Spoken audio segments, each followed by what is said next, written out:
How's it going?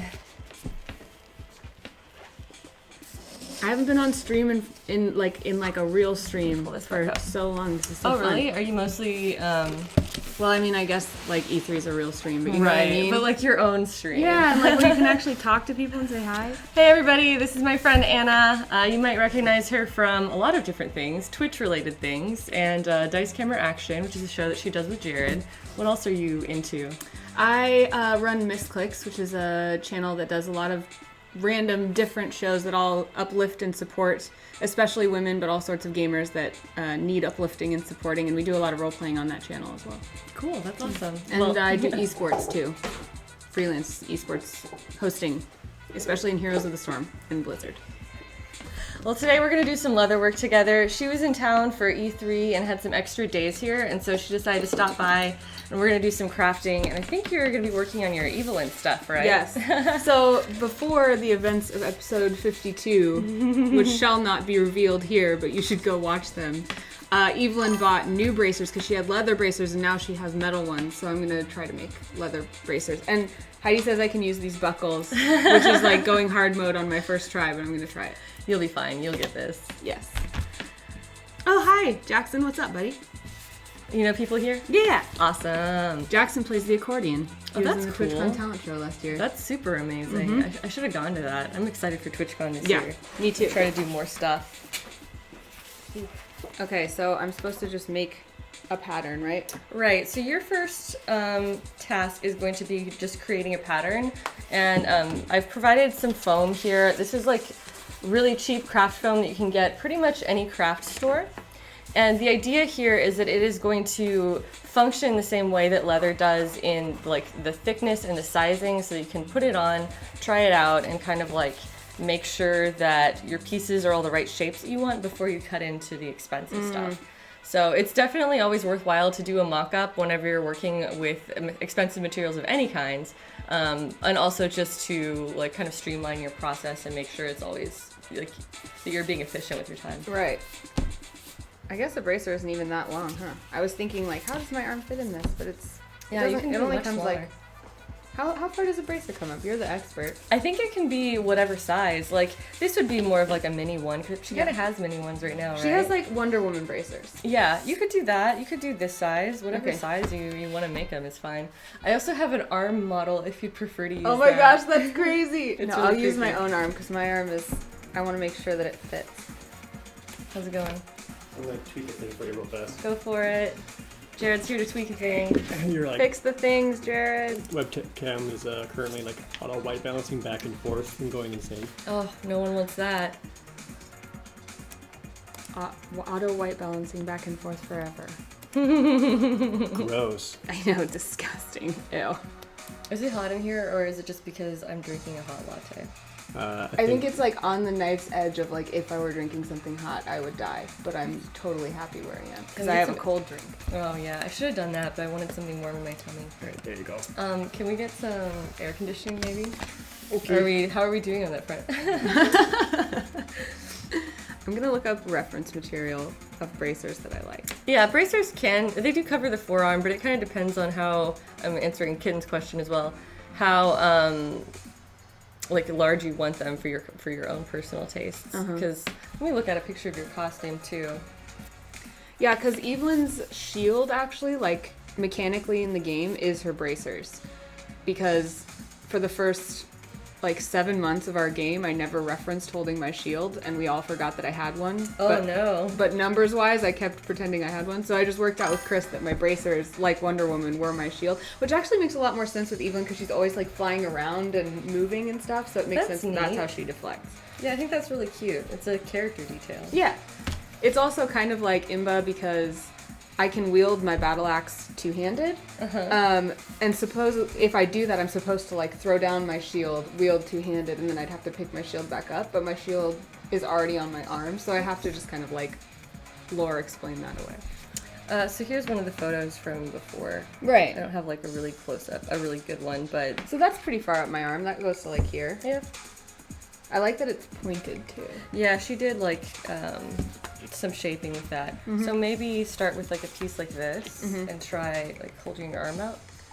Try putting it around and see, like start cutting down from here and like create whatever Right. shape you want. Okay. And if it's not symmetrical, you can make another like clean copy or Right. just like use Okay. a ruler to clean everything up. I feel like one of the problems with my other ones is that like they go over my big puffy sleeves, so I want to give myself extra room in them too. But I guess if Yeah. I'm buckling, I'll probably have a little space between those, right? Well, it depends. There's a couple different ways you can approach it, and I think I'm gonna go grab a cuff that I have already made and see, because I used buckles on that, and kind of show you how you can Yeah, do it. okay. But basically, I made tiny belts that go around it, Ooh. and so yeah, I'll just go grab an example, but you can start like drawing Okay. on your thing or whatever you want to do. Okay. We're alone, chat. You're left with only me. Be careful. Oh, Demon Bane, you're animating D&D stuff? What D&D stuff?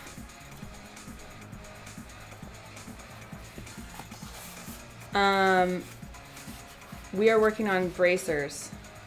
See? I want to look up Wonder Woman because she was my inspiration for these bracers.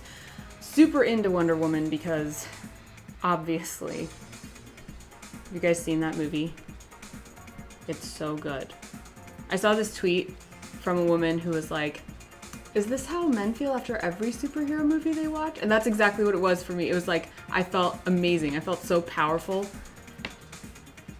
Oh, I wrote Winder Woman. That's not gonna work.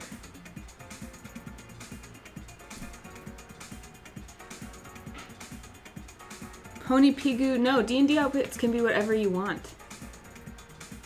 Mine just happens to be more like this.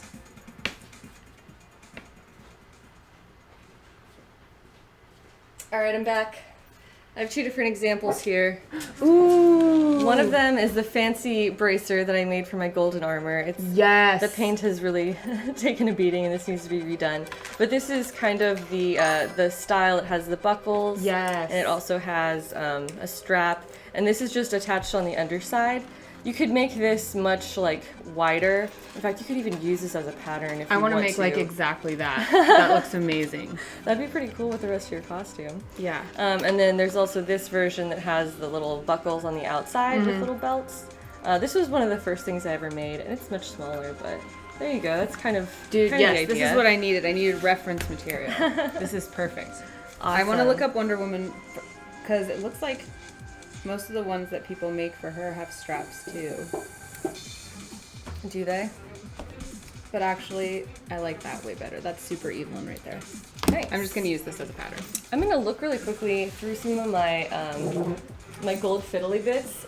Gold fiddly bits? Is I that have- the technical term? Well, I think they're called brass stampings, and I just like collect them because I love them so much. Where do you find those? Most of them I get on Etsy, and then there's also like a couple of websites that I really like. Now some of these are supposedly like for other projects that I haven't gotten to, but certainly some of them would be up for grabs. Probably most of them, honestly. That's amazing. If you wanted to try to incorporate some of those, and then that could be like a unique decoration you put on there. Evelyn loves golden fiddly bits. That's her MO. This is so helpful. There's See, I so would have much fiddled to with this choose from. forever. This will be a fun crafting stream too. Look at all this stuff. So yeah, none of these are being used. I actually bought a bunch of extra stuff. So you could cut these down if you wanted something big. A lot of the time I'll get the larger ones and then cut them down. But You just get those on Etsy? I need Yes. to learn where to find this kind of stuff. and I That's saved amazing. even the small pieces.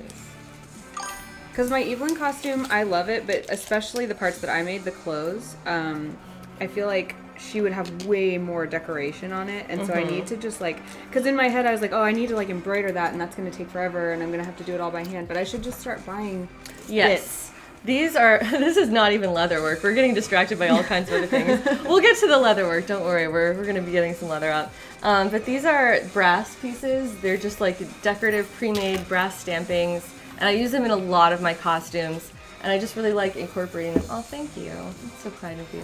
Jared Wow. brought me water. He's like a really good support staff for streaming. For everything cosplay related, Jared has my back. He's always showing up with like water or reinforcements or tech support. This guy, husband of the year.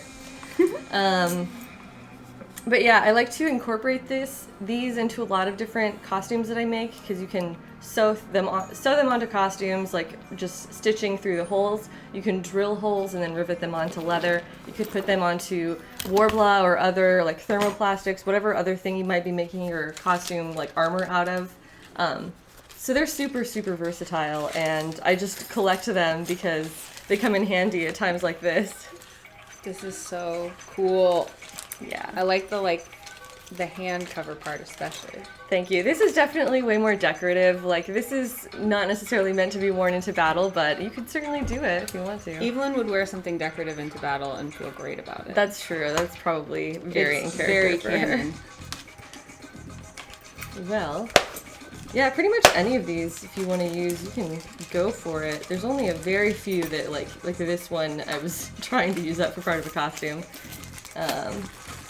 Dude, you guys, Heidi is so generous. You have no idea. This, like, craft supplies are not just, they don't just, like, hang on trees and you just get them. Like, you have to search That's them out and they're true. expensive. And so it's really nice of her to just be like, yeah, come over and use all my stuff. We're also sitting in a room full of stuff that I've already collected that needs to be used, so it will make me feel better if they can go to a good home. is Yeah. awesome. Okay, what do you guys think? Is that Evelyn-ish?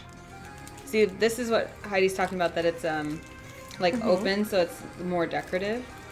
But I feel like You could also just extend it. That's If you what I was want it to thinking. wrap around you, you could even do like most of the way. It doesn't have to completely meet in the back, but to have a little bit of space where your buckles can be. I kind of like it though. And I feel To you. It's know. decorative after all. if I'm gonna put anybody these in away chat from you. knows Evelyn, you have to help me. Because all of my knowledge of Evelyn basically comes from how you guys help me understand her. We've got some people who are into it. Who say that's so Evelyn. Yeah, Maureen Rose. Okay, you think so? Because, like, I think when I think of Evelyn using her bracers, I always think of her, like, Wonder Woman style, using them like this, as opposed to, like, I don't know. I don't actually know anything about fighting. Neither do I. It's okay. I just make the costumes. I don't have to actually fight in them. Yeah, I like this, though. I think she definitely would want this. Anyway, I'm going to set these aside for now, and you're more than welcome to look through them and choose Okay. the things that you want. That's That the way they're reward just for when like- I finally get something cut out. Yes. And in the meanwhile, I am going to pick up some leather and start going over like some of the leather basics that I promoted the stream on the basis of sharing. That's fine. Okay. I'm doing leather basics. See, I traced a thing onto foam. That's right, she did trace the thing. So are you wanting to make adjustments to this, or you want to keep it the size that it is? I think I want to keep it the size that it is.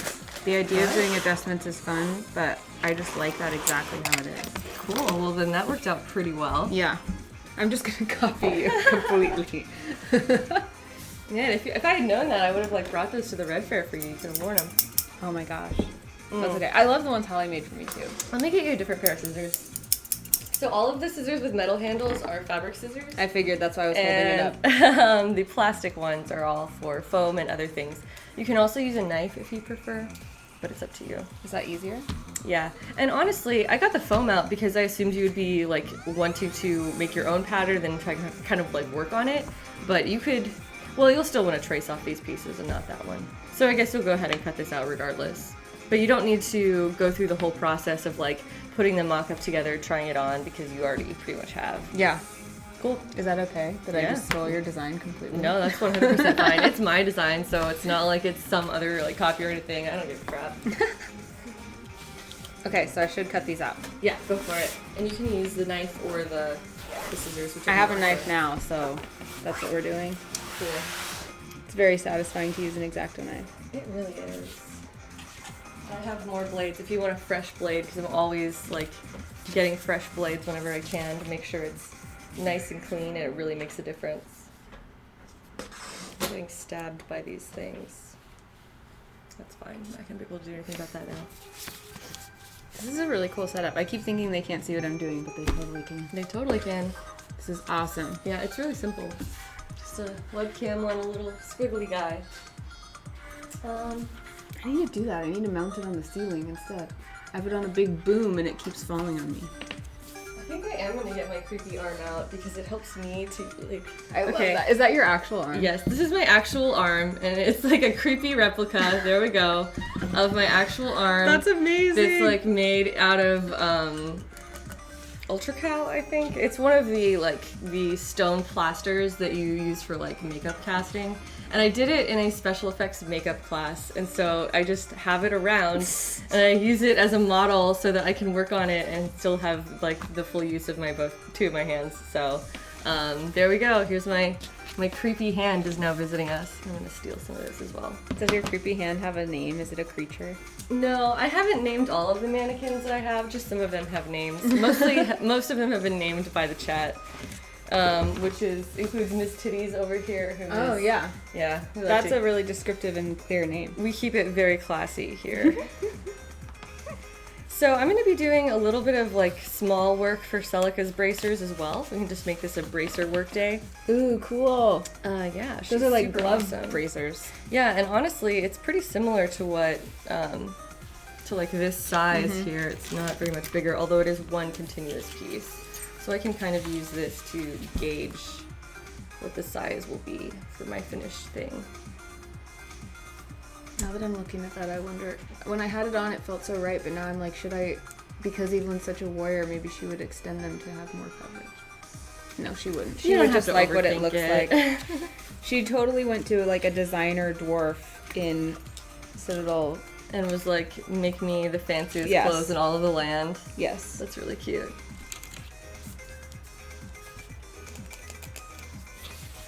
I think we missed some questions. Nuptop is asking about my hair or her hair, maybe. I wear wigs all the time, but I don't dye my hair. So just as a general rule... You don't dye your hair? No. That's your natural color? Yeah. This I'm is my so hair. jealous of you. Thank you. Oh my gosh. This is my real hair, and literally any other thing that I wear is a wig, which I wear a lot of wigs. So it's, yeah, it would be easy to mistake me for having other hair colors probably, but I'm not that cool. I don't like have the time or the energy to constantly change my hair, keep up with hair maintenance. So instead I just have all kinds of party wigs and I just throw them on when I want to change my look. I need to get more wigs. I'm really into that. But my hair is dyed red because I wish with all of my might that I was a redhead, and I am not naturally. Don't tell anyone. It's still beautiful. Thank you. I actually, yeah, I'm cool with it. But my natural color is like literally if you look on like a box of color, or if you try to find my hair color, it's medium brown. It's literally like generic, the most generic you could possibly find. Oh. Medium brown. Oh, there goes my phone. I tried to put that in my pocket and it didn't work out. Well, luckily we live in a world where you can have all kinds of exciting different hair colors and you don't have to stick to what you're born with. Exactly. But I'm just like boring enough that I like it. Dude, if I had your color hair, I would never dye it. That's what other people say, and then I'm like, oh, well, maybe I should never dye it. I dyed it when I was younger, and when I first started getting into cosplay, I dyed it like a couple of times and used it as like my costume hair. But that's not really easy to keep up with if you're doing a lot of different costumes, and then you end up in a situation where you can't rewear that outfit because you don't have the hair. And anyway, it's better this way. Yeah, I feel you. I messed around with some stupid dyes before I finally realized that this is just who I am. I once dyed my hair with like blue panels in it, like streaks of blue. That sounds cute. It was a great idea, but what ended up happening is that the blue, the first time I washed it, like disconnected from all of those places and spread all over my hair in this like green gray oil spill like mess of medium brown mixed with bright blue. And that's kind of funny. It was so bad. And I worked at like a Fortune 500 financial firm, and I wasn't supposed to have weird hair. And the whole point of it was to have these like hidden panels of it that I could hide. And then you suddenly had crazy hair. Yeah, and so I went to work for months with my hair in a bun and a huge headband covering my head just to like try to not let anybody notice. That's crazy. And I'm sorry, you didn't just like go back to the salon or do I anything? did, and they were baffled because apparently my hair is like some sort of weird extra porous something or other, I don't know. But I had to wash my hair in Dawn, like dish soap. Yes. Because it's supposed to like clarify things, and crazy. it just made it worse and worse and worse until the whole thing. And then they were like, the only thing we can do for you is just dye your hair black. And I was like, oh. Okay. So, Did you end up doing that? Yeah. I had black hair for a while too, and it was really not great for my hair or my skin tone. It was too much. Me too. It was like when I was tan and I had black hair, for a second it was fine. And then as soon as winter happened in Oregon, where there's no way to have any kind of color, it was like Ice Queen Central. Oh no. Okay, I have my kingies. Cool. I'm still working on my pattern. I'm going to cut this down a little bit. I'm going to do about 4 inches wide. So this is going to be Celica's bracer pattern as well. So we're both doing bracers today. That'll keep it nice and easy. And then this will start to take shape, and then we'll get out the leather and go over all of the leather concepts as well. Jazziana, no, not Jazziana, who was that? Marine Rose, am I trying to get into making my own cosplay or just altering Evelyn? I would love to do cosplay more, but I do not have the time or space or the know-how. So I take it where I can get it. So for this, just altering Evelyn. Evelyn is a collaborative effort too. Like, Heidi helped Holly make the bracers, Holly made the armor, I made the clothes. Holly did pretty much all of it. I don't think I really did much on Evelyn besides just like provide moral support. Yeah. But yeah, so what do I do now? Okay, so here's the original again. The other thing you're going to need is some sort of straps, which I kind of want to look through my my supplies and see if I have any like strap cuts already, because that's something I often do is when I'm cutting straps I'll just do a bunch of them, and we need to make sure that they're the correct size for this. Right. Now you've got 2 different styles of buckles, or 2 different sizes. That's it. Oh, there's the other one. Yeah. So these are from my Attack on Titan boots that I got on Amazon. They have these like buckles on them, and so I no longer need them for that, and so I'm giving them to Anna so she can put them on her. Oh, that's fine. And so this has like another loop versus this one. Oh, this is just like the back side of it.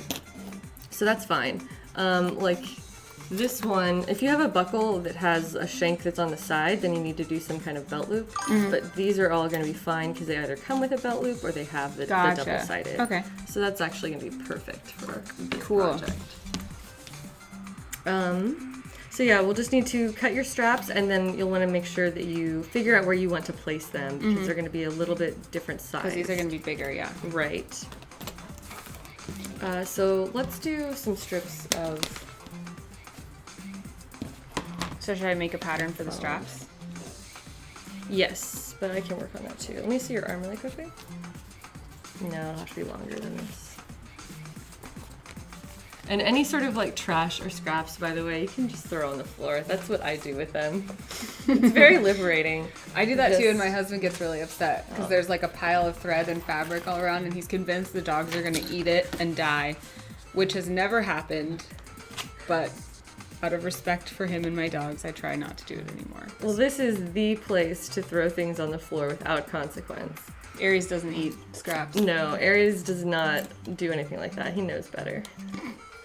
So it looks like they're going to be 2 different sizes. One of them is going to be just about 3/4 of an inch, and then the other one is going to be slightly bigger than that.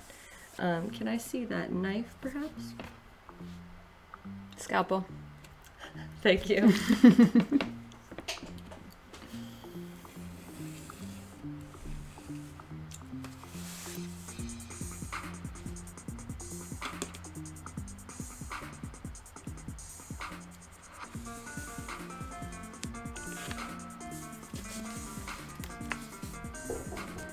I think that's Arin. Okay, here. I'm gonna hand this off to you. Yeah, You I got got it, it. and I'm gonna let him in. Nope, tup, no dogs have been harmed in the making of this cosplay. Or any other cosplay in my life. Hi, I'm Anna. Nice to meet you. We are actively streaming, so welcome to the stream. Look, Heidi made it perfect, of course. Look. It's amazing. Oh, awesome. It worked out? Yes, it looks Cool. perfect. Hi, I'm gonna nice to clear meet some you. space over here. We have another person joining us now. This is my friend Arin, and you can come over here if you want to be a part of all of that. I can scooch over. The best way to do it would be have one person right here, and Okay. then one person right here. So this can be like at an angle more. That'll work out good. And then you want to come around over here maybe? And now Then we we both have have access to a Heidi. leatherworking party, and I can be in the middle. Yay! I'm gonna move this over here to you. Okay. Okay, I can do this. I can do this. Go. Let's see.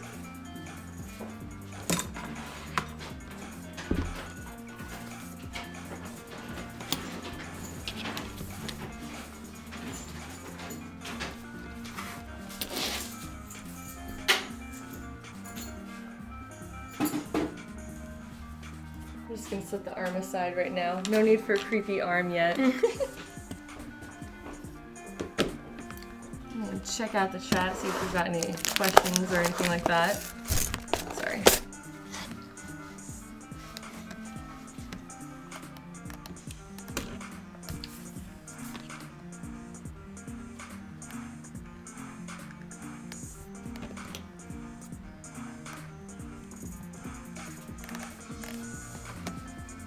Cool. Everyone's just kind of chilling. Awesome. Mine does not look nearly as good as Heidi's did. I'm sure it's fine. Is that the right the size bigger to go one. with the bigger one? Awesome. Supposedly, we'll see. Nope. Yes, it does. Kind of. does it need yours- to be? Yours was like it fit better without. You might want to just shave Yeah, it down what I'm barely. thinking. I'm gonna use scissors. 'Cause I'm afraid of my ability to do that with the knife. Actually, we don't need to worry about that. We'll just make the leather one slightly smaller and just Okay. make a note of that because it's going to be really, really difficult to make that smaller in a really neat way, and then we're gonna end up not like tracing it anyway. It'll be a fresh cut. Okay. So I guess I'm gonna get my leather out and cut your straps just while we have some space cleared out over here. Okay. It's just really liberating to just throw that stuff on the floor. Oh That yeah, feels it's really so nice. liberating. It's exciting. This is the strap cutting tool that I have talked about in previous streams, but we get to see it in action here in just a minute, which always makes me very excited. Sorcery.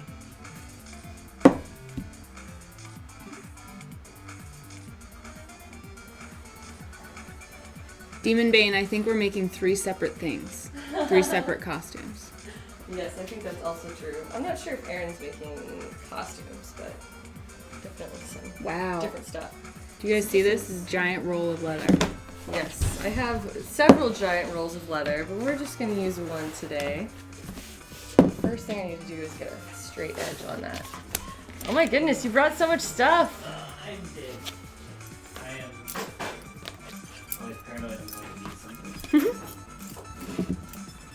Arin came prepared. I just showed up with myself. Well, I was also not prepared for this, so thank you guys for just like entertaining my whim, being like, yeah, come to my stream. That'll be fine. I had plans this weekend to take my nephews to Disneyland, and then they had to cancel because their dad got appendicitis. Oh Thanks, no, Dad. that's so disappointing. Appendix. So I did not come prepared with any of the stuff that I would have come prepared with if I knew what fun things I was doing. So I just got out this like really nice like flexible hide that I have. It's really thin, and I just realized that I totally want to use this to make my Attack on Titan harness. So because of that, I'm gonna cut the straps vertically and get really long straps because I'm gonna end up needing that. So to do that, I'm gonna do that on the floor, but I'll try to do some of it up on the table so that it's actually visible. That's always my challenge, is I end up doing everything on the floor because my Yeah. workspace is so small. Yeah. Oh my goodness, this is so wonderful. I wish I could show this. Whoa. The next thing that you can do if you want to move forward on that, Yeah. is to look at your pattern again and then kind of Figure out where these are going to go. yeah, figure out the placement of that. You can also start threading them through here. So I'll show you like kind of the basic of the buckle, which is that, okay, like starting with the smaller one, you'll want to have a hole that is like a long hole, like an oval. Something like that. Okay. And you can cut that out with a knife or cut that out with whatever, and that is going to be the slit that this sticks in, and then like wrap it around and punch some holes. So that's like the basic structure of this belt. If you want to go ahead and prepare that and do that for the other one too, that way you can start to kind of place the strap on your pattern and figure out exactly where everything's gonna sit. Cool. Okay. Cool. I can do that. Awesome. Basics of pattern making. Yay! You also cutting huge straps down here. I am. I have all the pieces in the world to make everything I need for all of this. Leashes and collars that can last me, but I just didn't have time to do it. So you're gonna start doing more of these? You're gonna start doing like a bunch of them then? Are you gonna start selling your leashes and collars? Yeah, I think so. And also, I know that from time to time, I have friends who work at like shelters or who donate to shelters, and they ask me for things, and I'm like, I could probably just like donate some of them to shelters and places like college and leashes all that stuff. Yeah. And I'm like, well, instead of buying and getting a bunch of them, it's not really good to make the basic kind.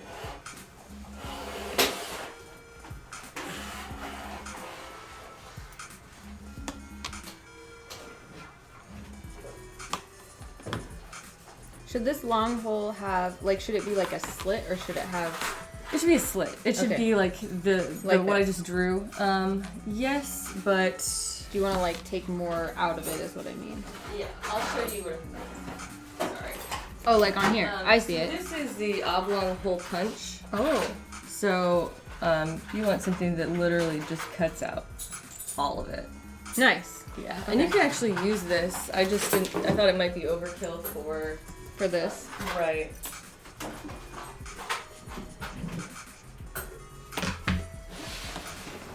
Whoa.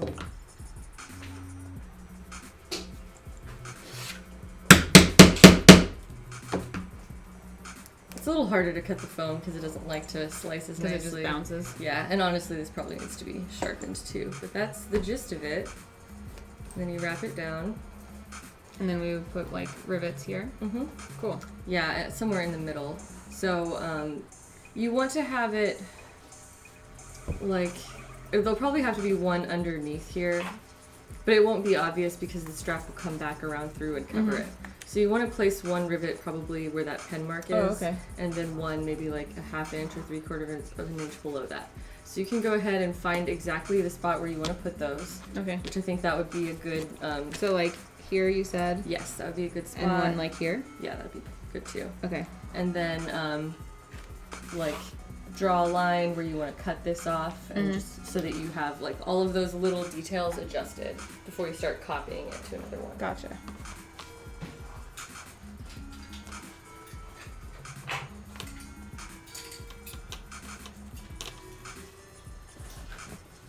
Hi, Shiny Kiwi. Oh my gosh, you can see the top of my messy hair when I do that. Don't look. Yeah, I have that same problem.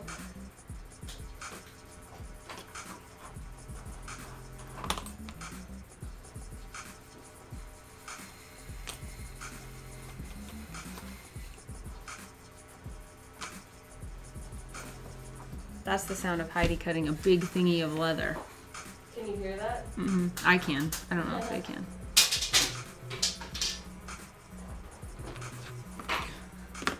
Are you alright? Sometimes I have trouble getting it past this worst part. Yeah, that's the trickiest part. Oh, there, finally. Oh my goodness. It's so easy afterwards.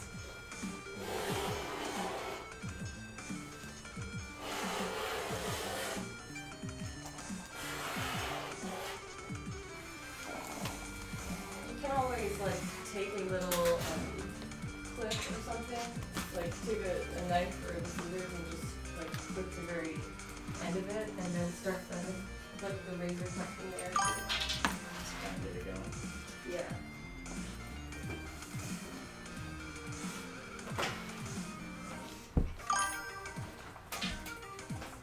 Shiny Kiwi, it's me and Heidi and Arin in here. That's who's all here.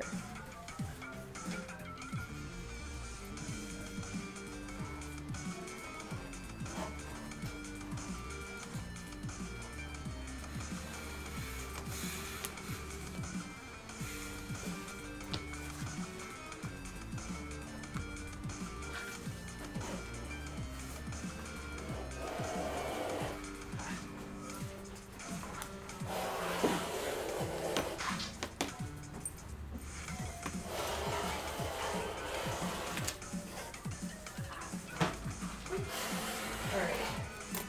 So I have now this long extra strip that I just cut off the end. Nice. And cut that down and use some of it for the buckles, or for the straps, because we've got plenty here.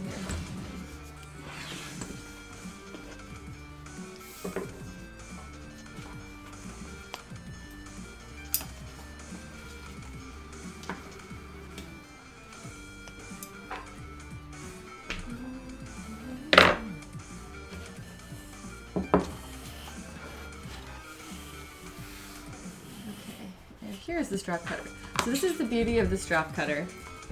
This is an adjustable tool that has a gauge right here that it goes up to like 4 inches.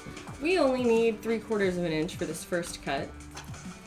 So I'm gonna move this down, basically just unscrewing this end, and then you can adjust it to see how much of it is sticking out on each side. So I've got that now readjusted to 3/4 of an inch. Is that the correct one for the smaller? I think so. I think so too. Yeah. Cool. And the other thing that I have done is that I already prepared this like long strip of leather that has one straight cut on this side that I did with a ruler. Now, to get this started... Does leather have grain? Would you have to cut with or against a grain? No. That's well, cool. not in the same way that fabric does.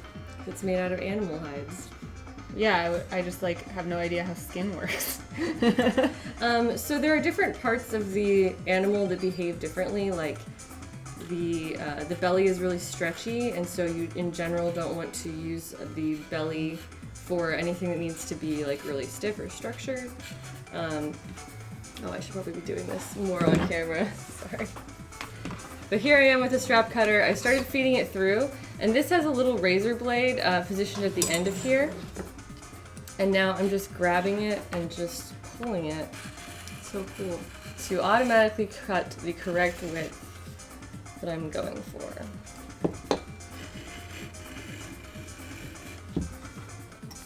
Now this one's a little bit harder because the leather is so thin and it's so like stretchy that it's getting slightly distorted as I pull it through, but hopefully it won't create problems. I'm gonna check it out and see how well this did. Feels like it's not. I don't know. I don't know. I think that Whether I need it's straight to. or not. I need to make it a little bit thinner. But it did pretty well.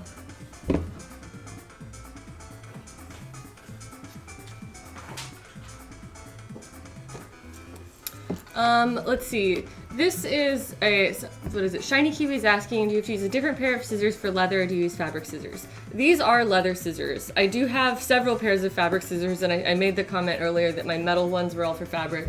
That's almost true. This particular pair is for leather, and they have just much heavier duty blades. They're really short for the actual cutting blades, but they're very, very sharp, and they're thicker and heavier than the other fabric scissors that I have. So depending on what thickness of leather you're cutting, like these are 4 thick veg tan leathers like I use. If you're trying to cut like some little garment leather, you can use fabric scissors for that. It's not a big deal. So I am pushing this down. Yeah, leather is just about the only other thing I would use fabric scissors for that's not actually truly fabric. Oh yeah, this thingy. I have one pair of fabric scissors, and it was like my great-grandmother's, and it's still being used. Really? Mm-hmm. Yeah, a good pair of fabric scissors will last for a really long time. It's been sharpened many, many times, but it still works. I have a pair from my great aunt like that, but it just hasn't been sharpened in forever, and I've been waiting to get it sharpened. Yeah, it's kind of interesting when you're using an old tool. You're like, this has been around for long. Yeah. And Yeah. you like to think about all the things that it has made before. Right. It trips me out. This is kind of a pain in the ass to get started. Oh, you know what? I guess this can be my longer strip, because this is going to be long enough to do both of the thinner strips, right? I think so. Yeah, Yeah, plenty. more than that. Okay, so now I'm just going to cut the longer of the two. And this is weird. 2 small straps right here. So yes, this is veg tan leather. I talked a little bit about the type of leather that we're using. This is one of the thinner veg tan leathers. Usually it's a little bit thicker and sturdier than this. As far as the stuff that I make in here and the stuff you might have seen on my previous streams. But this is leather that is good for making any sort of structural stuff. You can go ahead. Did it! Structural stuff like holsters or armor or, saddles if you're into that. But for like cosplay applications, it's usually like holsters or armor or any other thing that you would generally use foam or thermoplastics for. So let's see. This one needs to be 1 inch, but it's actually slightly less than 1 inch, right? Yes. Like maybe 7/8 of an inch? Mm-hmm. Okay, cool. Good to know. So I know that this one's gonna need these buckle type things. Do they go like that? You know what I mean? They do, and then you put 1 rivet on either side. On the other side. So it's And is so that gonna easy. be enough space? Yes. Okay. Now, this foam that you're using is slightly thicker than the strap, and if it's too thick, then we can shave it down. Okay. There's a tool for that, and I have Really? it. Yes. Dang. Yes. Okay, now- so it'd be like that. yeah. Cool.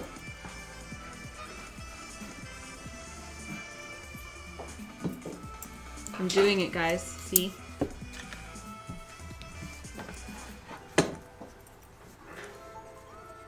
You make leashes and collars, like for doggies? I do.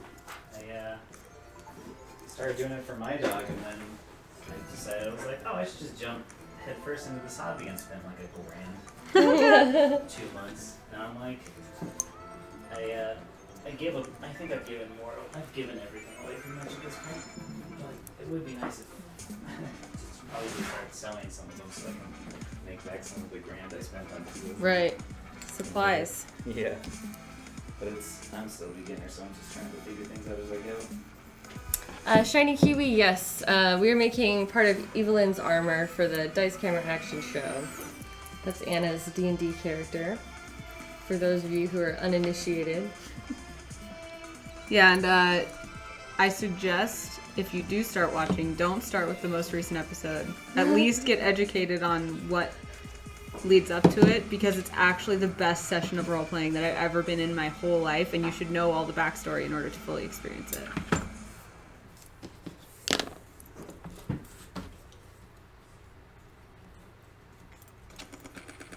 Okay, I'm doing it.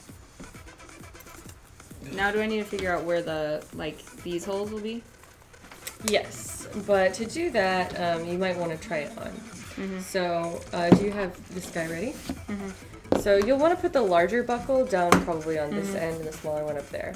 So you can use this one as a guide for where that gets placed, but maybe like in this area or so. Yeah. And one thing that you can do to hold these together is just use some tiny clips. Oh, nice. Just clip it on and then just clip that and then clip the other one and then... Actually, I take that back. Well, you can still use clips for that.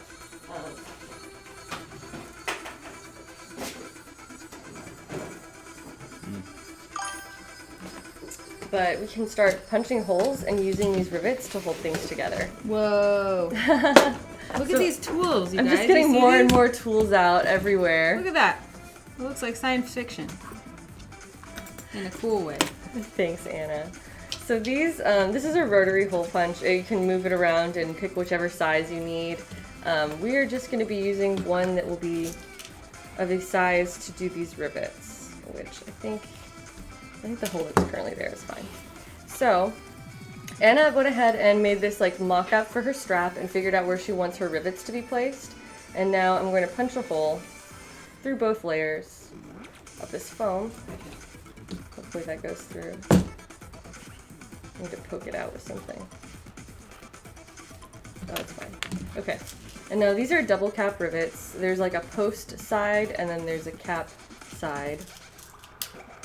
And then you just press it through and tighten it. Just press it with your fingers. Oh. Now this is not set. This is not ready to go. You would use a setting tool to permanently put it into position. But in the way that it is right now, you can still open it up. It's a little bit, but it's not too much trouble.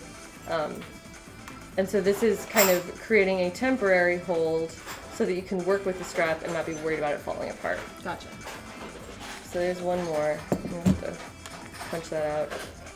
I think our oblong hole, because yeah, that got too close. You don't want to have them too close together there. So maybe I just punched that too high up. But I'll let you handle it. Okay. You can go ahead and start putting that together with the rivets and just getting it to be like the right placement, and so you can start positioning it on your mock-up, messing around with it, and then seeing how it fits on. So you said this is going to be too close to the buckle? Is that what you just said? I was looking at the back. Those are too close together. Gotcha. Now, we don't have to use this oblong hole punch Right. because it's obviously too large for that tiny buckle shank. Okay. So that might be fine, and then we'll just make a note of that and make sure we don't copy it too much. Right.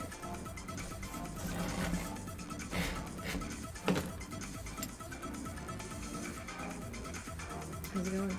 It's going pretty good. Do you want to bring your project up here and start showing the stream what you have going on, or would you rather just work in concentration? In concentration and total secrecy of everyone. It's entirely up to you. I don't want to make you No, uncomfortable and just be it's- like, be it's on fine. my stream. I've got But, enough. I've got enough. I think Twitch and YouTube friends now that I know that everything I do is pretty much always going to have the chance of being recorded. Right now, I'm just trying to figure out which like beveling to use because I don't want to take away too much. I have something to show off if you don't. I want to see. I got a new beveling tool, and I've shown this on the stream already. In fact, I was encouraged to try out some new beveling tools based on some experiments we did on stream on previous leatherworking streams. But this is just like the fancier version of what you have, and it's just like much easier to manipulate around curves. So maybe give that one a try and see if you like it, and you're more than welcome to use it. Sorry. No, you're Use it while you're here. If you I'm wanna just do like that. crowding you and lurking over as you do so. Yeah, I'm sorry that we don't have a larger camera setup, but I did what I could. This is great. Fine. Cool. It's a party. That's right. We're having a leather party here, and not in a weird way. No. I mean, it may be weird, but not that kind of weird way. That I mean- specific one. To each their own. Right. You know? That's right. That's You do right. you. That's not weird. So. Yeah, but that's what you do. That's what you do. You know, that's cool. I'm not here to judge. We're all a little weird. So Arin is someone who I have been doing some leather work with on the periodically. He's come over and wanted to learn some stuff to make these collars, and so he's done a couple of different collars so far. I have some here with me. That's right. I think the first one, or was it the second one that you made over here with me? Yeah, the first one was I think I have that one too. It's a nightmare. It looks like a nightmare, Oh, but you know, I'm sure it's fine. you have to start somewhere. That's right. You'll always get better. The second one looks infinitely better, and then since then I've done a few more, and usually I've given away quite a few, but Maka has I think like 4 now to herself. Is Maka your dog? Yeah, What kind of dog is it? a Northern Inuit. I'm sure you've seen Game of Thrones, right? Yeah. She looks just like one of those dogs. Cool. My dog kind of does too, but like way, way smaller. Not really Okay. at all. I just like to think she does. Is she more like a husky or She's a American Eskimo Pomeranian mix, so she's a little. a real tiny one? What I call Dr. Cantor's in the chat is asking, what would you say your most dangerous tool is to work with? The most dangerous tool in my entire shop right now is this guy. Because it looks like it's just a knife. It's just a knife with different replaceable blades, and it's like small and easy to use, and so you let your guard down, and then you end up slicing yourself. And so that is why it is the most dangerous tool. Yep. And I don't work with a lot of like big, loud like machinery or anything like that. If I did, then those would probably be more dangerous. But I would say the X-Acto knife or the like utility knife Yeah. is which people are more likely to hurt themselves on that than anything else in here. Especially because you don't really know all the time when your blade is dull. And That's true. when your blade is dull, it's a lot more dangerous than if it's sharp. So here goes another strap cutting run. That's so satisfying. It is so satisfying. It's fun.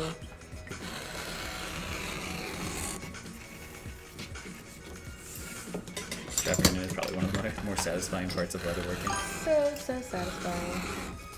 So I want to make sure this is going to be the right length to go around your arm as well. Trim off some of that extra crap.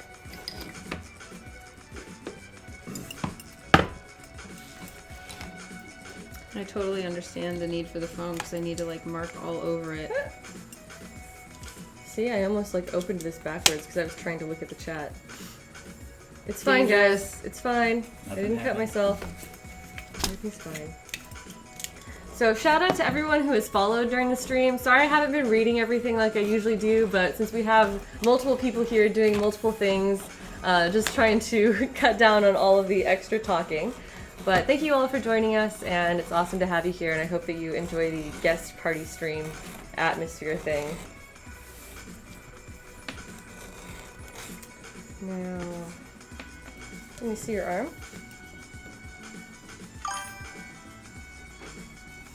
It would be kind of... No, I think I'm going to have to cut another one just for the leeway and for having room to fold it over. in. So I'm going to go ahead and cut another one. I'm going to do this down there where the other leather is. Okay. Cool. I love that you guys are talking about dice camera action in the chat because I like cannot talk about anything else right now. It's getting really annoying for everyone that I'm around. So it makes me feel good that you guys are talking about it. You came to the right place.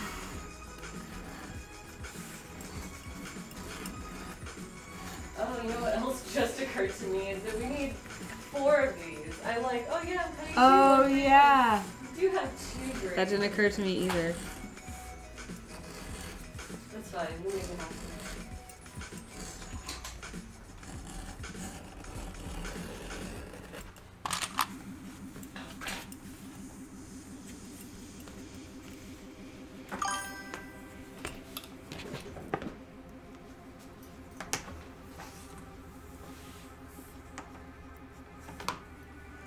Jazziana, you can't stop talking about D&D either. That's good. We're all together. I've actually seen literally everyone from Dice Camera Action in person this week, which is the first time that's ever happened. And all of us can't stop talking about it.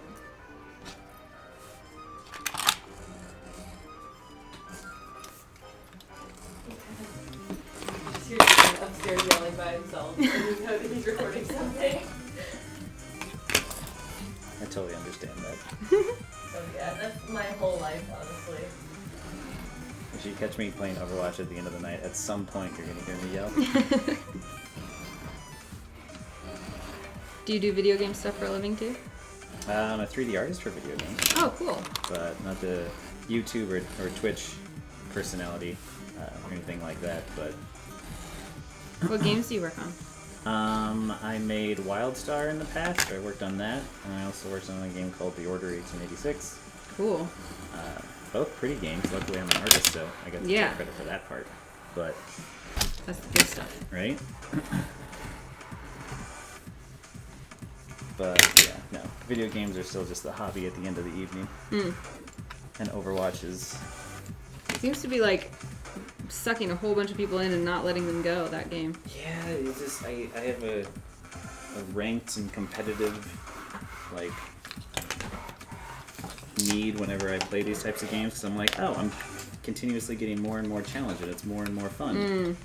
Whereas single-player games, I enjoy them, but I could play through a single-player game once and then never play it again. I'm like, okay, Yeah. I'm good. Yeah, same. Like, I don't need to do this multiple times. They're like, oh, well, we have to worry about replay value. I'm like, I don't care about replay value. That's funny because I've been in esports so long that I'm starting to get to the point where I crave not playing competitive games. Oh, yeah? Yeah. I suppose that makes sense. If you're in it long enough, eventually you're going to want something just Yeah. to mix it up. I like Horizon Zero Dawn like broke me this year in that it's so much fun. It's all I want to play. I still don't have a big console. I only one of the new consoles. Oh, really? Yeah, I play so many PC games that I couldn't justify buying a console because I'm like... Shiny Kiwi says that at me that I didn't tell them that Arin was a handsome boy. Arin, better get your face in here and get more did. viewers Thank for you. us. Yeah. Hey, I'll sell out for viewers. I'll totally do it. This is becoming a thing, you guys. Leather party. Yeah, that's starting to look awesome. Okay, so now I need to figure out how far around these should be, right? Right. I'm gonna sneak back in here, sorry. Yeah. I can see why you need a model of your arm. Yeah, that's where it becomes helpful to have your own arm model. You're And I like, know from experience creepy. now that these need to not be like all the way around my wrist because I wear these poofy sleeve things. So you can have multiple holes. So and I could it'll be maybe make adjustable. one tight and then Yeah. like go from there. So what I usually do is I figure out where the like ideal fit is based on my arm, and then I make sure that I have at least 1 or 2 holes on both sides, because if you're wearing it over things, or if it turns out that it's like a little bit loose and starting to bother you over the day or whatever, you can adjust it. Right. So yeah, it's good to make like So that would be try like yeah right putting a here, little right? hole right or a little mark right there. I've got a pen too if you want that. It's okay, I got the pen all over my hands. I'm a little bit paranoid about this dropping. I'm sorry, I've That's hit that okay. like 4 times. I'm just gonna close it. That would be horrible. gonna close I even it. thought that. I hit it and then I was like, ooh, it'd be horrible if I spilled that all over the floor. And then I did not fix it. So is there any like rule about how close each hole should be to each other? Not necessarily, no. It's just your preference. I think this one I did either like a 1/2 inch or 3/4 of an inch. But of course, I pick up a ruler that you can't even freaking read. They're about 3/4 of an inch from center to center. And so, That looks good. yeah, just pick like a distance and then make it consistent, and then that's all that matters. Do you do it the same if the strap is bigger? Would you do the holes farther apart? Or the No, same? not necessarily. I'd probably do it the same on both ones makes sense. because, yeah, it's not gonna like Right. look different or look weird. The other thing I did was I used eyelets on these because I just thought it looked a little bit fancier, and a Yeah. little bit more put together. So we could do that for Evelyn too. I have Totes. plenty of eyelets. Evelyn likes fancy. Someone was making a like alternate universe modern fanfic of the Dice Camera Action crew. Of course. And they asked, oops, that's not right. They asked me what Evelyn would wear And I thought about it. I think she would wear like a ton of like stupidly expensive designer clothes, which is think that's hilarious. She would wear it into all of her adventures. Yes. One thing that I actually lost with Evelyn that I haven't played with in a long time, maybe she just grew out of it with adventuring, but she used to be super like germaphobe and dirt, like couldn't handle dirt. But she hasn't like... Has she toughened up a little bit? She must have. I think it like everything they did must have just like broken her of it to some extent. Like she'll still ask to wash her clothes all the time, but she won't, like she used to like brush herself off every time she touched Strix, and now she's all hugging her and stuff. That's pretty cute. Yeah. That's adorable, actually.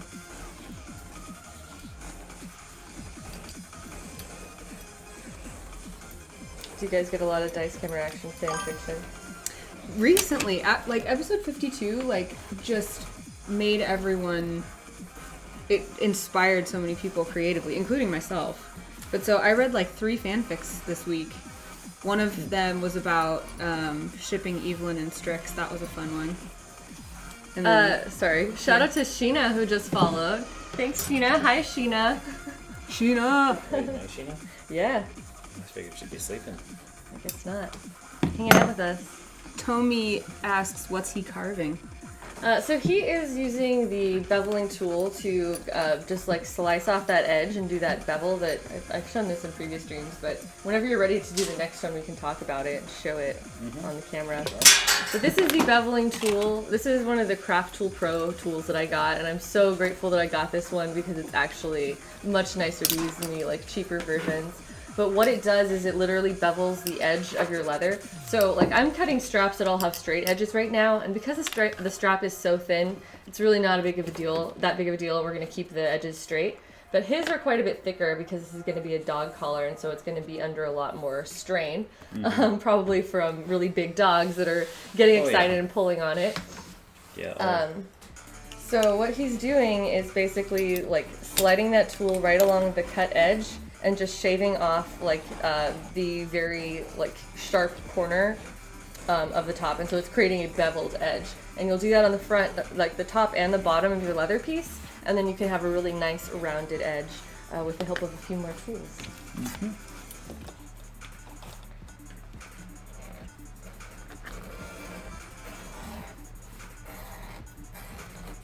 Yeah, these ones will probably just be short 4-foot leashes, and the rounded edge is a lot nicer on your hand when a big dog pulls. This is the thickest leather I could get, I think. What is the thickness on that? I have no idea. Does it have a sticker on the back? Whoa. Maybe. That works. I think I have a tool that will tell us how thick it is. That's cool. Got a tool for everything. We do have a tool for everything. Collect the tools. I'm like trying to catch up, but we're so far ahead. My other dog is an English bulldog. He weighs like 65 pounds, so he just will plant. Oh my goodness. And then if I try to pull him and he tries to, so I would need something thick like that. This is the leather thickness gauge. It's just a piece of like laser cut plywood, pretty much. You just jam it in there, and then it's like, oh, it's this thickness, which apparently it's between 7, like just over 7 ounces. That's what the gauge I use. It has millimeters and ounces. I'm used to using ounces because that's how you buy it in the store, but that does translate to millimeters, obviously. So it's just about 3 millimeters.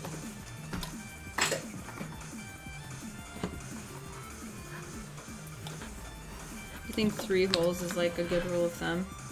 That's probably fine. I think I used 3 for mine. Yeah, totally. 3. 3's good. This one is like tight on my bare arm.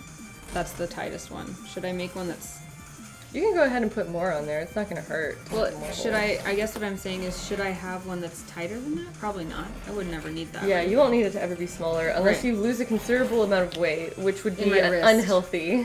Yes, unless you're I don't starving think- to death. I don't think there's enough there. No, you'll be fine. Okay. You could always punch more holes in the future, couldn't you? Yeah, you I could would also just go do really that. close to the bracer. But I think it's good. Where's the model one? Right over there. Behind me, sorry. Yeah, these have 3. Mm-hmm.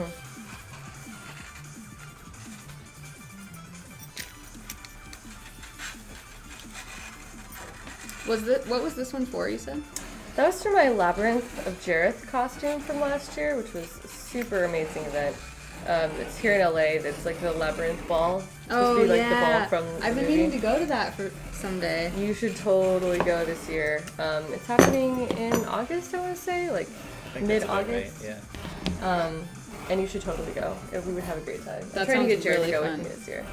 I have been meaning to go for the last couple years, so.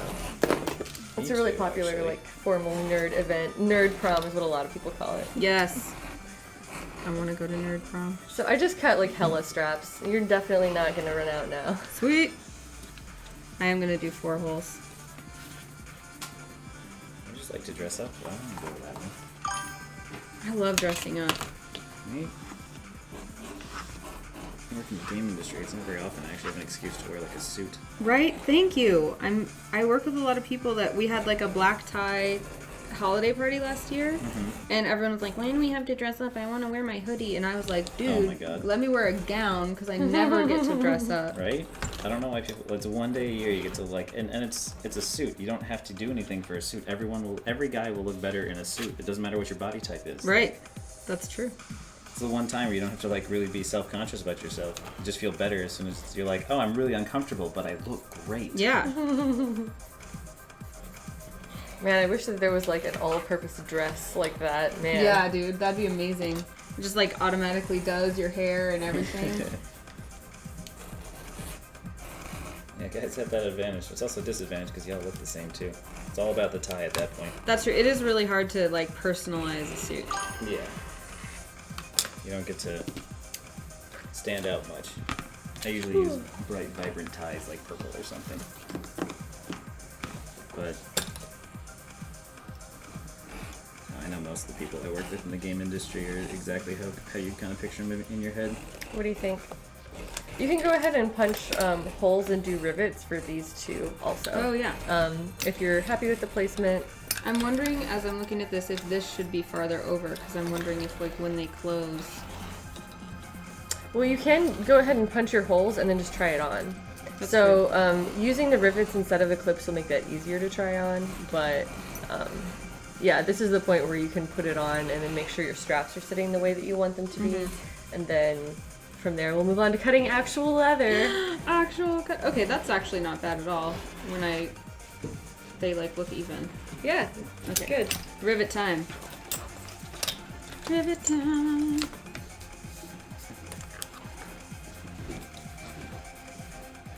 I'm gonna see if I have any smaller pieces of leather that I can bring up and put on the table if we cut out of.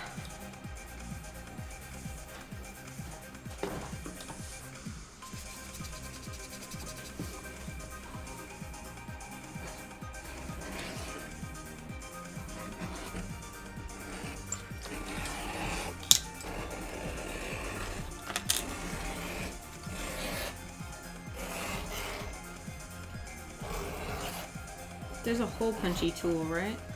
Oh yeah, it's the spiky one. Ah, literally right next to me.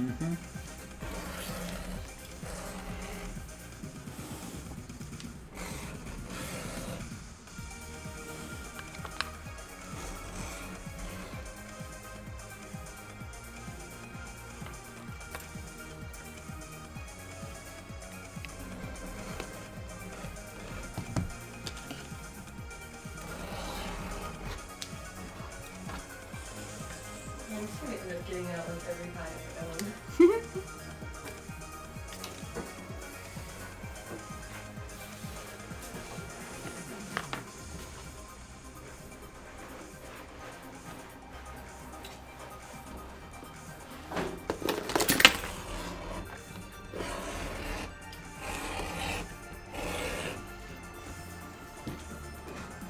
Chad, I've lost track of what you're talking about.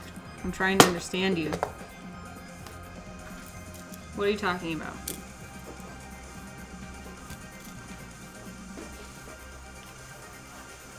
What's going on? I was trying to join in the conversation with chat and I lost track of what they were talking about, so I asked them to explain. That sometimes happens. Ah, the bundle of awesome that is Chris Perkins. I also enjoy talking about that.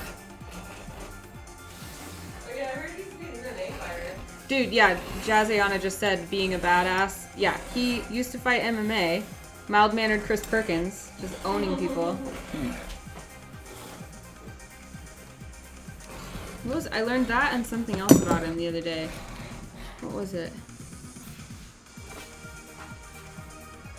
Something like, was it ice skating?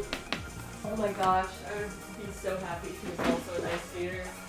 I I feel like Figure nothing skater would surprise me at specifically. this point. You could be like, he was a ballet dancer. Yeah. And also an MMA fighter, and I'd be like, oh yeah, that makes sense. He's yeah. done so many things. It's crazy. And he's worked at Wizards for what, like a decade or more? I don't 20 even years? know. I A don't long know. time. A million years? I feel I'm gonna start this rumor that it was ice skating. It could have been someone else we were talking to while Chris was there about ice skating, but I think he did ice skating I'm too. gonna set these aside, and I've got another chunk of leather here that we can use to cut the actual bracers as soon as you're ready. I feel like I'm not doing this even. Someone Doing says this. that MMA stands for mild-mannered ass kicker. That fits Chris very well.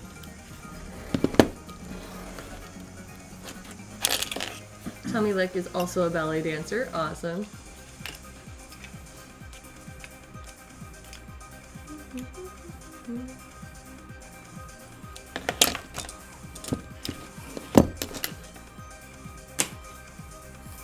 Are you good with this? I'm gonna slide Yeah. out of the way if so.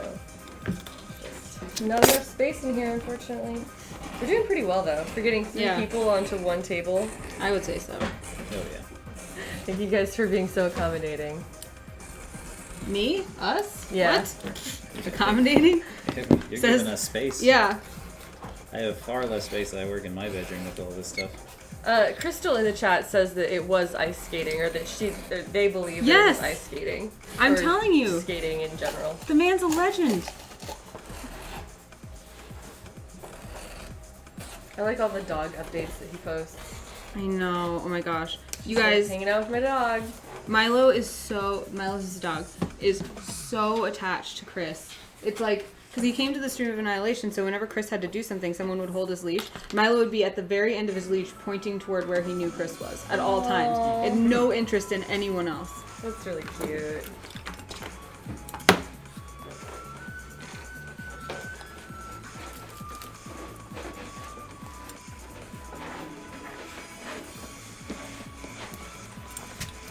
So That you've looks got like, uneven. oh sorry. Oh. That does not look right. I tried to measure, but I failed. So that needs to move over a little bit, or that needs to move over a little bit. I don't really see it. What do you mean? Oh, maybe by like half a millimeter. When we get to that point, we are actually cutting on the real ones. Like you can be really precise with So it it. doesn't matter as much on here. Yeah. I mean, it is still a worries. general guide, and so you want to like treat it as such and make sure that it's like It's showing me what I should do. when I right, get that it there. has all the information that you need. But let me get you a ruler too. I have. I was other- using this one, but Yeah. I think I like held my finger there and then did it, but I think I just like missed.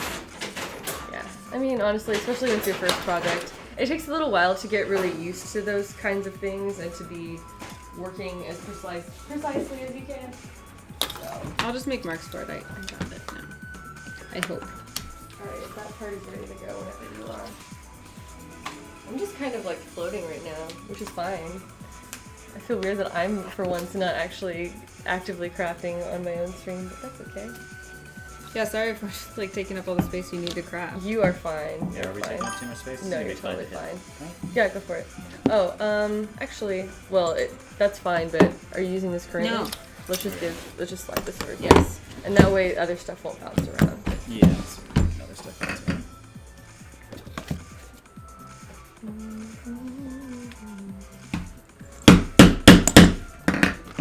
A lot of people have been saying that we should come to the UK Marine Rose. I would love to do that.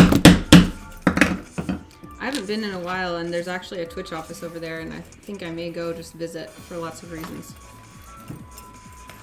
Never been to the UK. Seems fun. Never Yeah, ever? Same. I would love to go, but I just haven't. I've been, my life has been mostly rent and student loans where most of my money goes to, so Understandable. I have not ventured out of the U.S. in a very, very, very long time. You say green tea latte? That's my go-to as well.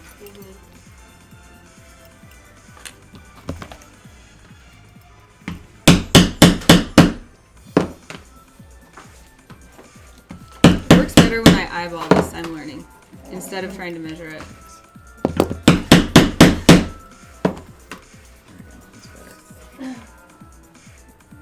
Potion Seller wants to know, Heidi, where you got your work top. My work top? Well, this isn't necessarily a work top. This is just what I'm actively wearing.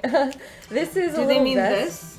Oh, like the work, like the surface. Is that what you're asking about? Because that is from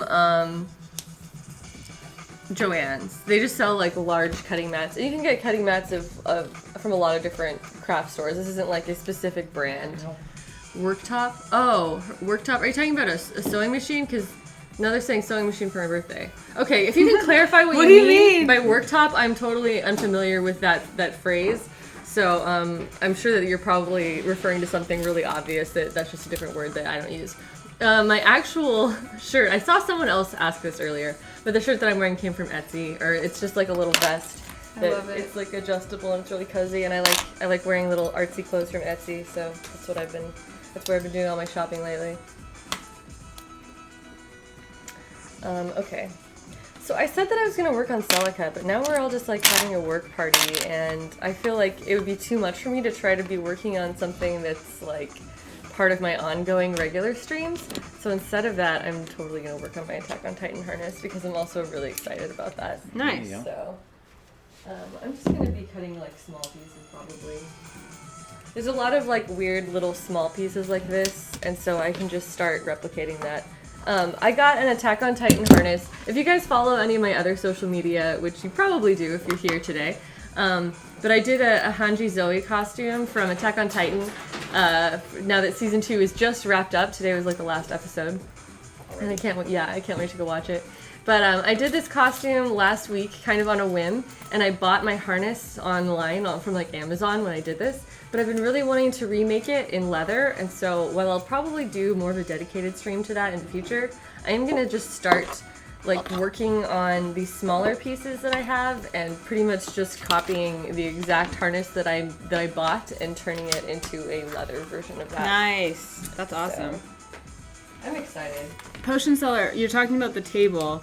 Yeah, the table surface is, it's just a cutting mat. That's all it is. They do all kinds of, like, you can get all kinds of different cutting mats. This is the largest one that I could find available, and it came from Joann, but you would probably find this at Michael's or other places as well.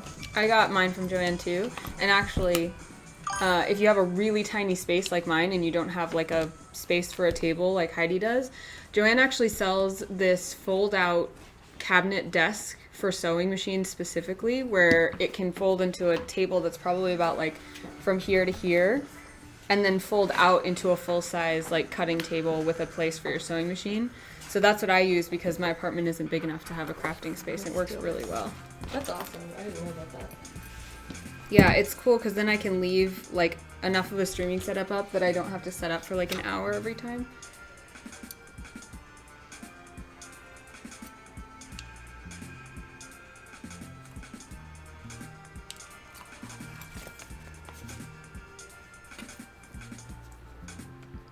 Hey RJ Snacks, what's up? How you doing?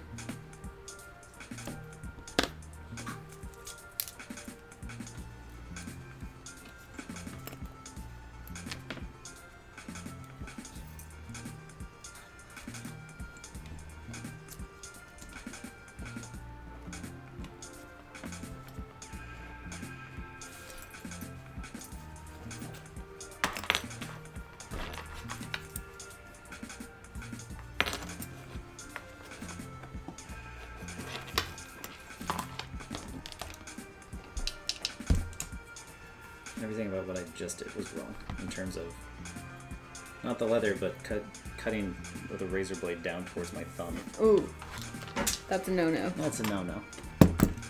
So if people are watching, please don't do that. Don't be like me. Don't be like me. Cut away from yourself.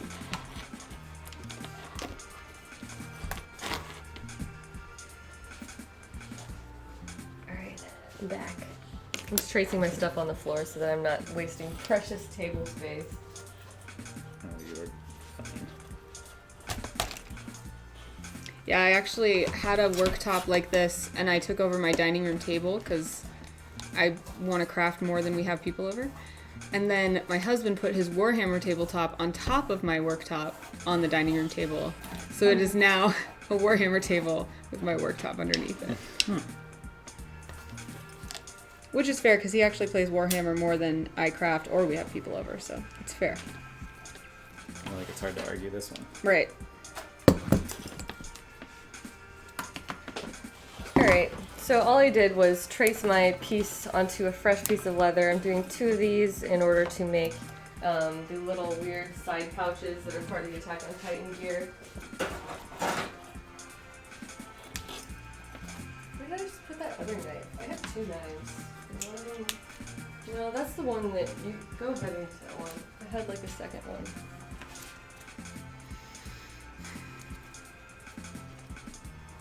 Marine Rose, my doggos are super good. Thank you for asking. Although they're unhappy because both my husband and I are away and they're with a dog sitter, and they don't like it when the pack isn't all together. Same.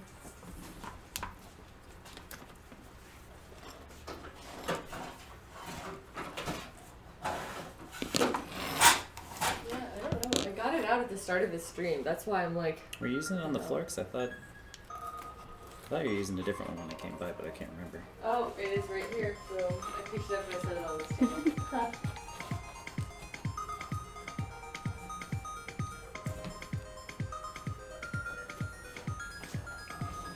So I'm just using utility knife to cut this leather. That's pretty much what I generally use for this.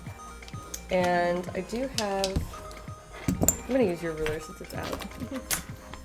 Thanks, Arin. That looks so cool. Oh, thank you. If I can remember how to put it back together, because this is always like the weird part. Yeah, you're doing some interesting like braiding with that I've never seen before.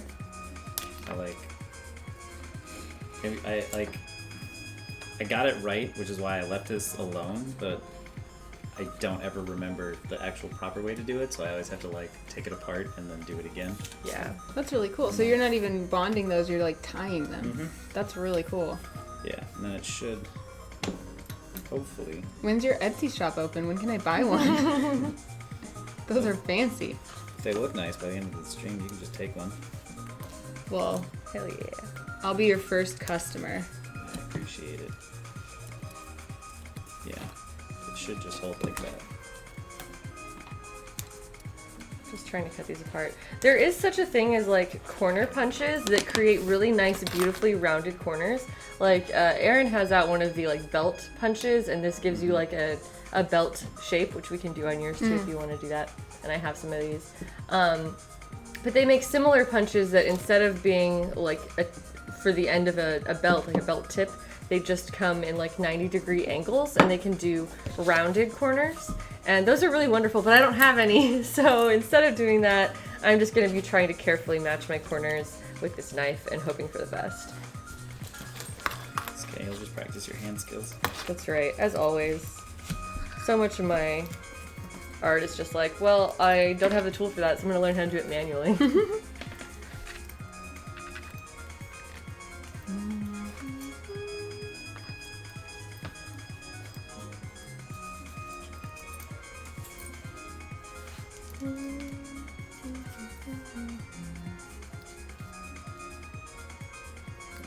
Oh yeah, this knife is super sharp. That's what I like. That is the shit that I like.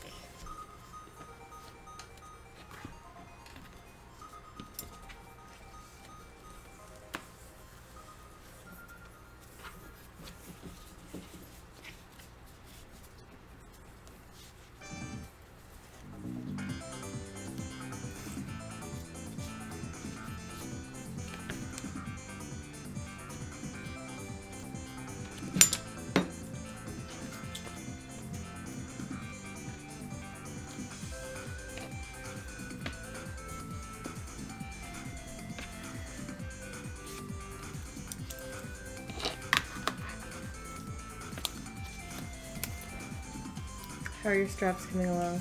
think I need one more hole in this one, but then I think I'm done at this stage. Nice. Where'd that ruler go? Here's one. Oh, nice. Yeah, right now I'm trying to like cut my corners first and see if that'll help me. If I can maybe line up the ruler perfectly and just continue the lines. That's a little bit of wishful thinking. We'll see how this actually goes. But if it looks bad in the end, I can clean it up with a little bit of sanding or whatever. Bad faith, you think I need my own crepey arm? Yeah. It's pretty much a cosplay necessity.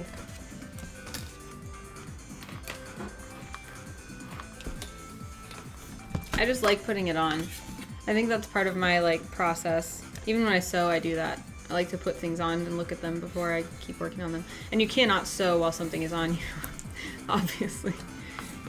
Well, not very easily. No, that's true. True.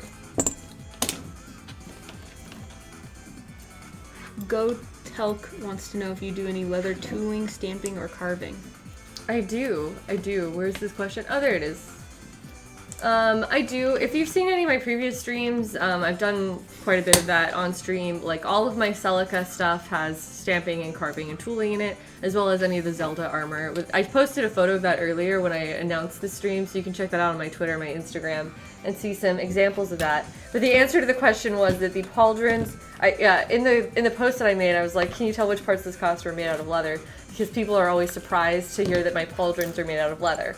So on that Zelda outfit, the pauldrons, and as well as the hair tie that's like, well, it's not really a hair tie, but there's like a little hair ornament that's hanging from the braid in the back, and I think that's it in that photo. But those two are made out of leather, as well as like just the strip of, there's like pig skin wrapped around the braid. So there was the answer to that, but you can go and check out those photos on my Instagram or my Twitter if you want to check them out. Okay. Yeah? Are you happy with it? Yeah. Does it fit you the way you wanted to? Mm-hmm. Are you ready to copy it and make your final leather piece? Yes! Awesome. This is exciting. I'm a big girl now. Hey, Shar made it. Hello, Shar. I think. You want to check my work? This is wonky, but like you said, we'll fix that part when we get there. no. But other than that, nothing else is wonky. Oh, Shar said that she didn't get to make it to the place where she was going tonight because she had anxiety, and that's definitely something that I have experienced more than once. I've definitely bailed on plans once after arriving there. So I hope that everyone in the chat has something nice to say to Shar, and now that she's back with us, she can socialize here, and we can all have a good time. That sucks, Shar. Sorry. Anxiety is the worst, you love Lucy. Yeah, she's one of the regulars that comes to the stream all the time. Happy to see her here. Let's see. It's starting to take shape. Oh, if you are ready to start, then we can move a couple things out of the way and give you a place to lay out this leather, because we can throw it up here as long as we don't knock everything else over when we do. You tell me what's easiest. I will like just move wherever I need to. I think this will be good. I'm just gonna put the buckles right back over here. Where did this piece go for that buckle? Did I lose it? It's right here. Oh, okay, They're all- good. Well, there's one here. Oh, that one. Yeah. That's Okay, perfect. yeah. Do you need this guy? No, not right this moment. And this is the leather that we can cut your bracers out of. So you'll need two of everything, and you want to do these little hand plates as well? Mm-hmm. Okay, cool. Do you want to mark holes, or do you want to we can just throw them together whenever you're ready? I was figuring I'd make these first, because then we'll have something done, and then I can try to attach these. That's a really good point. So we can hold on to that. All right. So one thing you can do now is start like disassembling these and start taking your rivets out. There's a little pair of pliers right there that might make that easier. This one? Yeah. So you can just probably go at it from the back side and then just try to grip Wrench it them off. and pop it Got off. it. Yeah. Okay. It doesn't take much force, but it's a little like I've broken fingernails doing it Yes. before, so it's nice to have a little tool if that's Okay. the case. So you can do that, and also here is a chunk of leather. we can use to cut these bracers. Nice. Is that fine? Is that? Yeah. I'm gonna move this again. Cool. And then whenever you're ready to start tracing, just position it somewhere along the edges, but anywhere pretty much. This is like the edge of the animal. Right. Not that animals have edges, but this is where they, cut the animal open. So this is where it became the very first edge. So that's why there's like some clips on it and some distortion. So you can just try to avoid using this very area, like the very, very side of this area. But anywhere that you can position it where it lays flat is going to be good. Okay. Cool.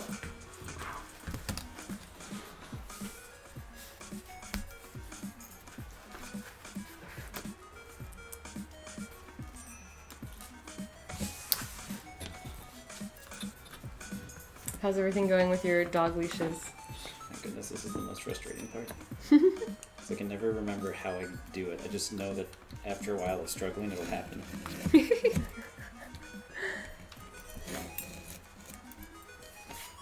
Like that. Nice. And so that Cool. becomes the handle? Is that the Yeah. case? Do you want to show it off to our lovely viewers? Sure.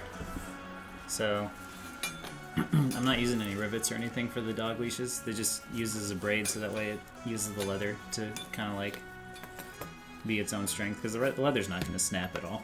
No, it's really strong. Yeah. So, That's pretty awesome. it takes a little while for me to figure out, and I'll show it again when I get, oh here, this one's undone. So it's both ends that are fed into each other, or how does it work? Yeah, and even then, like, even as I try to explain it, it's going to be really confusing, because even I'm not entirely sure. Like, I know that, like, I have to flip it inside out, like, is on this piece, so I know, I'm pretty sure it has to go this way. So you flip it inside out once, and then feed it through like this. And then these pieces are supposed to basically, like, overlap on top of each other. Oh. And then from there, to get it to lock into place, you just feed the leash itself. Back through, and you Back are through. basically like creating a knot in the leather. Mm-hmm. That's Cool. really neat. So I it's have just never a seen very- that before. Pretty knot. It took me forever to, like, figure it out, because, Did you find that online or something? yeah, I was like, I know it's a pretty common, like, leather sort of leash thing. So I was like, okay, it's got to be online somewhere. But it was definitely easier to watch someone else do it than it was to actually do it. Because I think I struggled doing this one. I think trying to figure it out again. I was like, okay, do I flip it this way or do I flip it that way? Like, which way does this work? But yeah, once it's done, once it's actually on there, you're like, oh hey, cool, it's pretty. I did it somehow.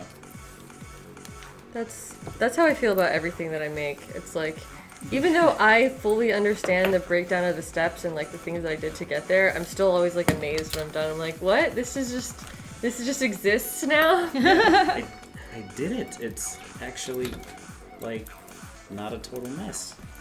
That's the real payoff, is that moment of like, I have created. Where Yeah. once there was nothing, now there is this. Yeah,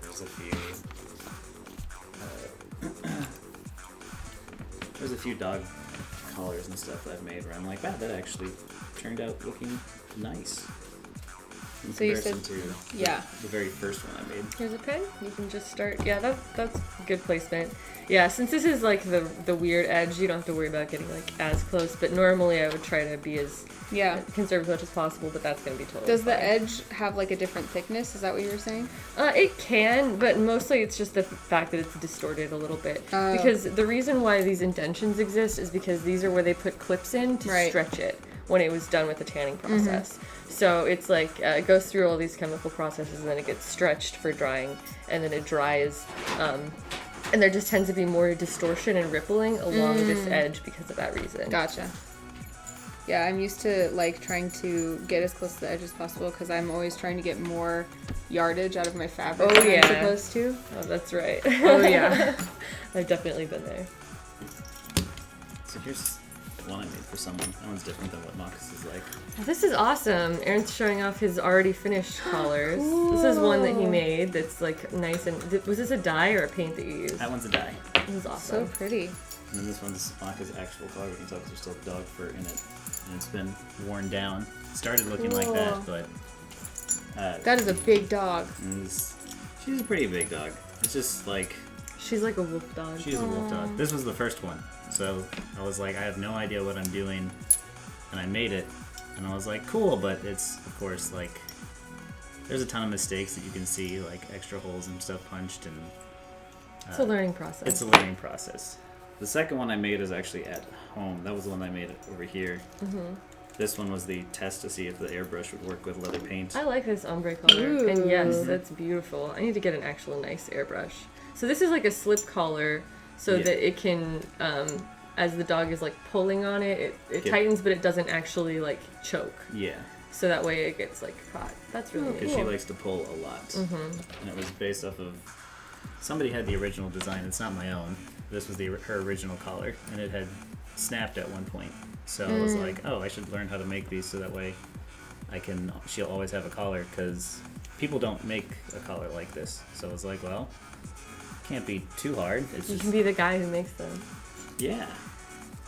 And I like them because of the fact that, as long as she's behaving and she's not pulling, then it's loose and comfortable on her neck. But if she pulls, then it'll tighten up. It won't choke her, because it seemed like the dog collars had like two choices. It was either one size It'll be or fine. You're gonna paint it, so you don't have to the worry about choke too chain much. or something. But Well, I did was you just like thinking- redraw it to keep it symmetrical? Well, I just noticed that as I'm looking at this, even though I thought it was symmetrical, this looks like it's a little higher. So I was gonna like take off a bit of that, but maybe I'll just do it while I'm cutting. You can do that. You can use this. I broke my curved ruler. If you guys have come to previous streams, I use this ruler a lot, and I totally broke it and it snapped. But the curved part of it is still good. If you want to try to like position it in places where you might even it out, this is a tool that's available to you. I need to get a metal one of these and stop relying on these stupid plastic ones. This is the second one that I've broken, and they're like $18 rulers, which is just stupid. But yeah. These are pretty amazing, and it looks like you've got multiple people here in the chat that want to buy one from you, so you better open your Etsy store and actually start taking money for your work. Yep. I probably should at this point. Especially with how much it costs. Yeah, Like supplies. to get into everything. Yeah, I think in order to make a collar that I would have been willing to pay like, 60 or even $100 just because of the fact that I couldn't find it anywhere. Mm-hmm. Like, it was just nowhere to be found, and then I invested in hundreds of dollars into buying leather tools to make one. I'm like, this makes sense.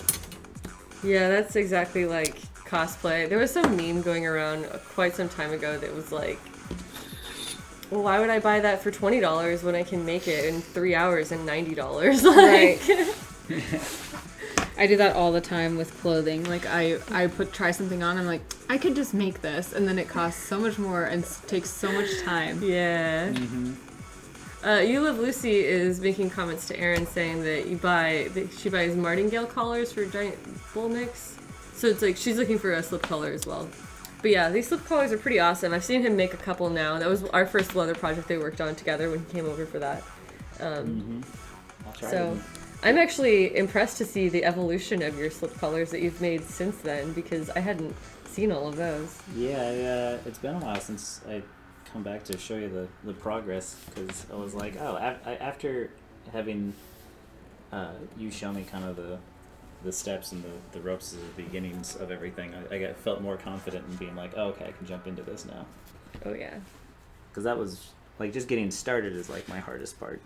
Yeah, it is for a lot of people. So I try to do these streams just to like kind of demystify the process, so that even if you don't leave being an expert, you can watch enough of it to say like, oh, that's actually not crazy complicated like I thought that it was, or these are actually simple steps that anyone can do, because that's exactly true. That's exactly what leather working is just a lot of different simple steps, and then knowing which order to do them in and having the tools to do them. So there's like some investment there in knowledge and in the right tools, but the actual concepts, the actual processes are very easy and they're very simple, and anyone can do this with a little bit of practice. I'm having a snack break. Oh, go for it. Kind of reminds me when I used to never, I think like 6 years ago, maybe 6 or 7 years ago, I didn't know anything about my car or vehicles at all. Mm-hmm. And then it was through a friend who showed me and helped me change the clutch in my car, which is like the second most difficult part to change. Oh my goodness. You did it yourself? That sounds I scary. did it with a friend of mine helped show me how. But afterwards, like after you change like that part of your car, you're like, okay, anything else now is like easy. Because after you've worked with someone who's helped you take the engine completely out of your car, you're like, okay, nothing else can be this hard. Mm-hmm. Yeah, it makes everything so much less scary. You have the confidence to start working. That's so much of what cosplay is, though, is just, or really any creative pursuit, not just cosplay, obviously. Cosplay is what I do. But just, like, believing that you can do it, and then so you just start doing it. That's really all it takes. And I know that sounds much simpler than it is, especially when you haven't done this before and you're not sure where to start. But you just kind of got to jump in, and it's a process of trial and error to figure out what works and what you like. So Yeah. Even the So people true. Even the people who look like they know what they're doing sometimes just happen to upon like, I want to give this a try. Oh, look, it worked. yeah, that's me all the time. And now if that people have seen me like working on streams, it's like, oh, my secret is out. I don't actually know what I'm doing. Kara Star is asking in the chat, is cosplay my job or do I do something else as well? Neither. Cosplay is not my job, and also I don't do anything else. So there you go.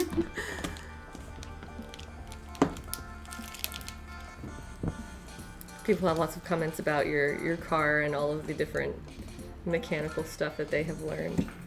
It is a very useful skill that I think that I wish was taught in schools, but at the same time, like, now with YouTube and stuff, most of the things I know how to do or have fixed on my car have been through YouTube, honestly. Yeah. So when people are like, what are you doing? I'm like, oh, I'm changing the brake rotors. They're like, what, you know how to do that? I'm like, yeah, I do now. I do now. Just watched a video. Dude, cars scare me, though, because, like, if I mess up a cosplay, I don't look as cool as I want to. But if I mess up my car, then I feel like that's a lot more dangerous. Yeah, there's only certain things that'll actually, like, mess up your car. Otherwise, everything else is pretty straightforward. The cars are pretty durable. They're not gonna like fall apart on you one day, but there's simple little things where I know that you start to realize, I suppose, like how much mechanics will charge you for things. Like if someone told me like, oh, it's $1,000 to change your clutch, I'll pay someone $1,000 to change my clutch, but I don't want to do that again. But when someone's like, oh hey, there's this rubber ring inside the engine that needs to be changed out. We're going to charge you $700 for it. I'm like, but I can see it. Like, I can see where the part you take off. Right. Like, it's not $700 worth. And that's the only advantage, because when friends go to mechanics, they're like, oh, yeah, it's going to be $700. Right. It's not $700. But the part is $40. Like, especially with how much I know that every one of us, like, if you're growing up now with, getting out of college or student loans and stuff, Yep. a lot of us don't have money. Right. Yeah, that's pretty much the case for everyone. Yeah. Hey, Mira Scarlett is here. She's another Twitch streamer who's a cosplayer here in the chat. Hi. Welcome, everybody. Say hey to Mira. Hi, Mira. Hi, Mira. Just use that now to cut this out, right? Yeah, you can. You're ready. Here we go. We're happy. It's Do you want to do happening. two at once? Do it. Because it might be a little bit easier Ooh, to I can trace do both. that? Well, I mean, like, Oh, trace trace. both and then cut both. Okay. That way, one thing that I always do when I'm cutting a large piece is I try to cut Yeah. off of it, and then you can set that aside. Totally. There you go. Correct. But yes, very, very soon, it will be the moment that we've all been waiting for, is the actual leather cutting. When I do stream sewing, my tagline is the world's most impatient seamstress, because I'm constantly doing stuff like that. Like, I'm too excited to do what I'm doing, and so I don't wait to do it. Or I just decide to, like, eyeball something instead of measuring it. I'm more likely to do that on stream because I'm just like, oh, people are watching. All right, let's move forward. We're just gonna go for it. Yeah. Just gonna do it. Whereas in my own time, I'm like, oh, I guess I should spend a little bit of time perfecting that. No, you guys are enablers. Yep. Enablers that just like make me, just like, not lower my standards, but just go with it. It's been kind of nice though. I just, like, since sewing is a hobby, it's like I just want to do the parts that I think are fun. Yeah, so it's Yeah. like I'll just skip the parts that I don't think are fun and then deal with that later. I mean, Yeah. You can do that to a certain extent. I mean, then I have to deal with my own problems that I create, but, you know. Don't we all, though? Yep. You just kind of do it, and you just like afterwards, you're like, well, I have no one to blame but myself. Yep. This is my fault. I'll let future Anna deal with that. Yeah. Tomorrow. Yep. This is a tomorrow problem.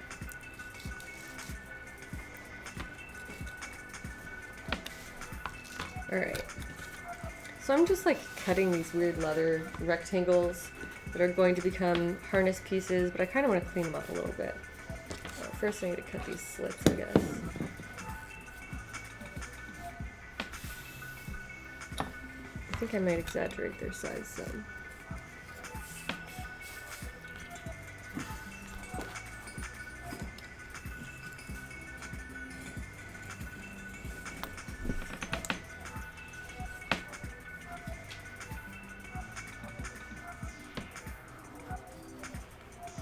Paying off the last of your loans. What? What? Someone, Lucy said, You love Lucy, congrats. right? That's huge. Oh, that's awesome. That's amazing. Yeah. And Marines.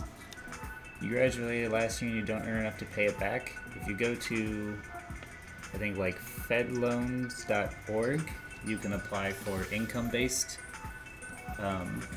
refinancing. That might work. I did that. Thank you, Obama. Thanks, Obama. Thanks, Obama.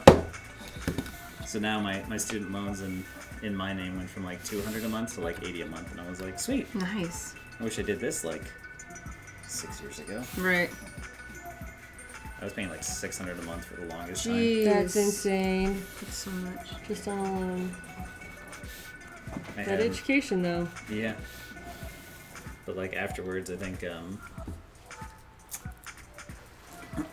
like I always see like the articles online, like you saw the recent ones of millennials are like killing Applebee's and Buffalo Wild Wings. Wait, what was this one? I don't think I saw that one. No, there's an article going around that was just like, oh, We're fat- killing chain restaurants Yeah. now. chain Because we don't want to eat restaurants. at chains? Is that Yeah. why? Because Like, they suck. Sorry that Applebee's is gross. It's gross. That's what I'm saying. Is it's just like everyone, all these people are writing these articles blaming millennials for like not eating at their crappy chain restaurants or stuff like that, and I'm like, it all comes down to the same problem of the fact that I remember graduating college. I had my rent was like $1,500 a month. My student loans were $600 a month, and I made $40,000 a year. Yep. And they're looking at like, hey, how come millennials are killing these chain restaurants? Well, I don't know. I have like $100 to spare at the end of the month, and I'm not going to use it on your crappy food. Yep. Of course, I'm not going to buy Preach. freaking Applebee's or Diamonds or houses. I can't do it. Oh yeah, Diamonds is the most hilarious, where it's just like, well, Yeah. Like, oh, you're not buying our diamonds or you're not buying houses. You're the ones killing the economy. Well, if you paid us and we had money to spend, we'd spend it. Dude, and I also think that it's hilarious, like, even the concept of millennials. Like, oh yeah. have you ever Oh, dived yeah. into, like, how generations get defined? Like, It's very vague. they're just not real. Generations are not a real thing. You actually cannot put humans into generations because it's literally a continuous, like, Yeah. life, birth, and death cycle. So, like, for example... It's not like we all stop having babies for a couple years so we can reset the cycle. Yeah. Yeah, and it's literally the people who come up with the names for generations, they make tons of money off that because they just go on these like speaking circuits and they're like, I've named this generation and they do this and that and I've defined them. Yeah. I've put them into boxes. And then it doesn't actually work. So I rebel against generations. So there. What pisses me off most about the term millennials is that it includes everyone up to like 35 or something, and it's Yeah. like, and the term didn't even come around until a couple of years ago, like maybe within Right. the last 5 years. So it's like you're telling me that people who spent all of their formative years are now suddenly being lumped into the same group as Yep. teenagers. Yeah. Like those are vastly different experiences, Yes. and those are people who have vastly different amounts of expendable income, Yes. different habits, different everything. So it's just hilarious to me that it's like pretty much everyone who's like over a certain age, like, oh, well, if you're younger than me, then you belong in this big group of people that I hate. Yeah, and Right. I want to blame them for Yeah.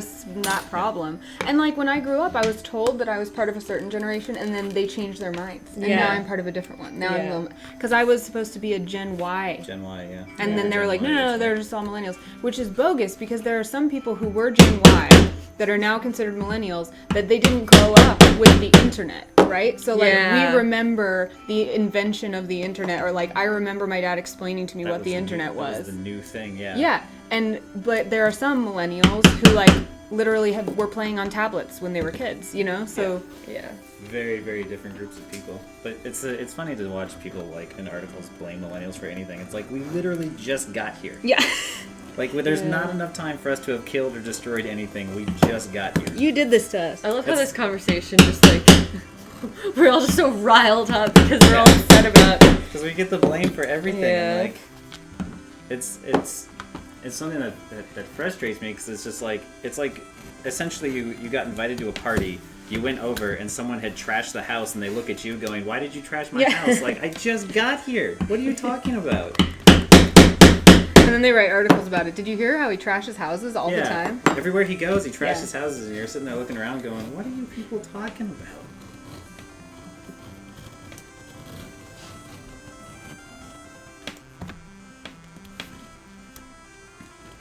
I read a great article that was like, I think it was called like "F you, I'm not a millennial." It was just about how like none of those definitions make any sense. They really don't, especially with how much technology has changed. Like, I didn't think that I was a millennial for the longest time, but then if you look at the definition, you're Yeah. like, "No, you're a millennial still." I'm like, "What? Really?"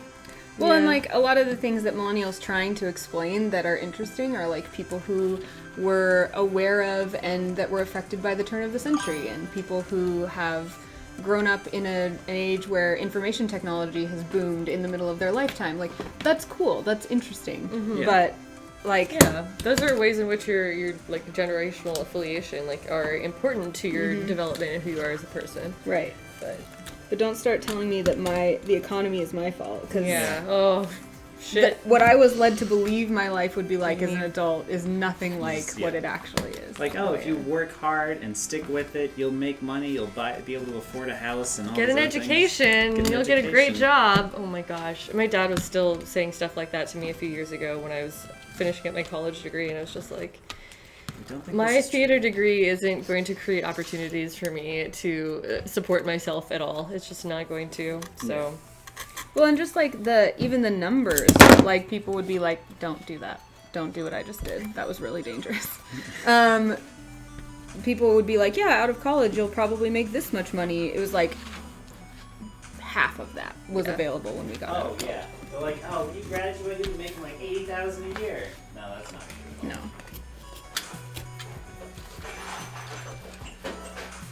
And especially people in creative pursuits, like, Oh yeah. there's just no way to make a living creatively. Like I all my life I was told like, oh, it'll be hard to be a professional artist because I've always been really artistic and I've done a huge variety of different art stuff over the course of my life and kind of evolved in what my interests were.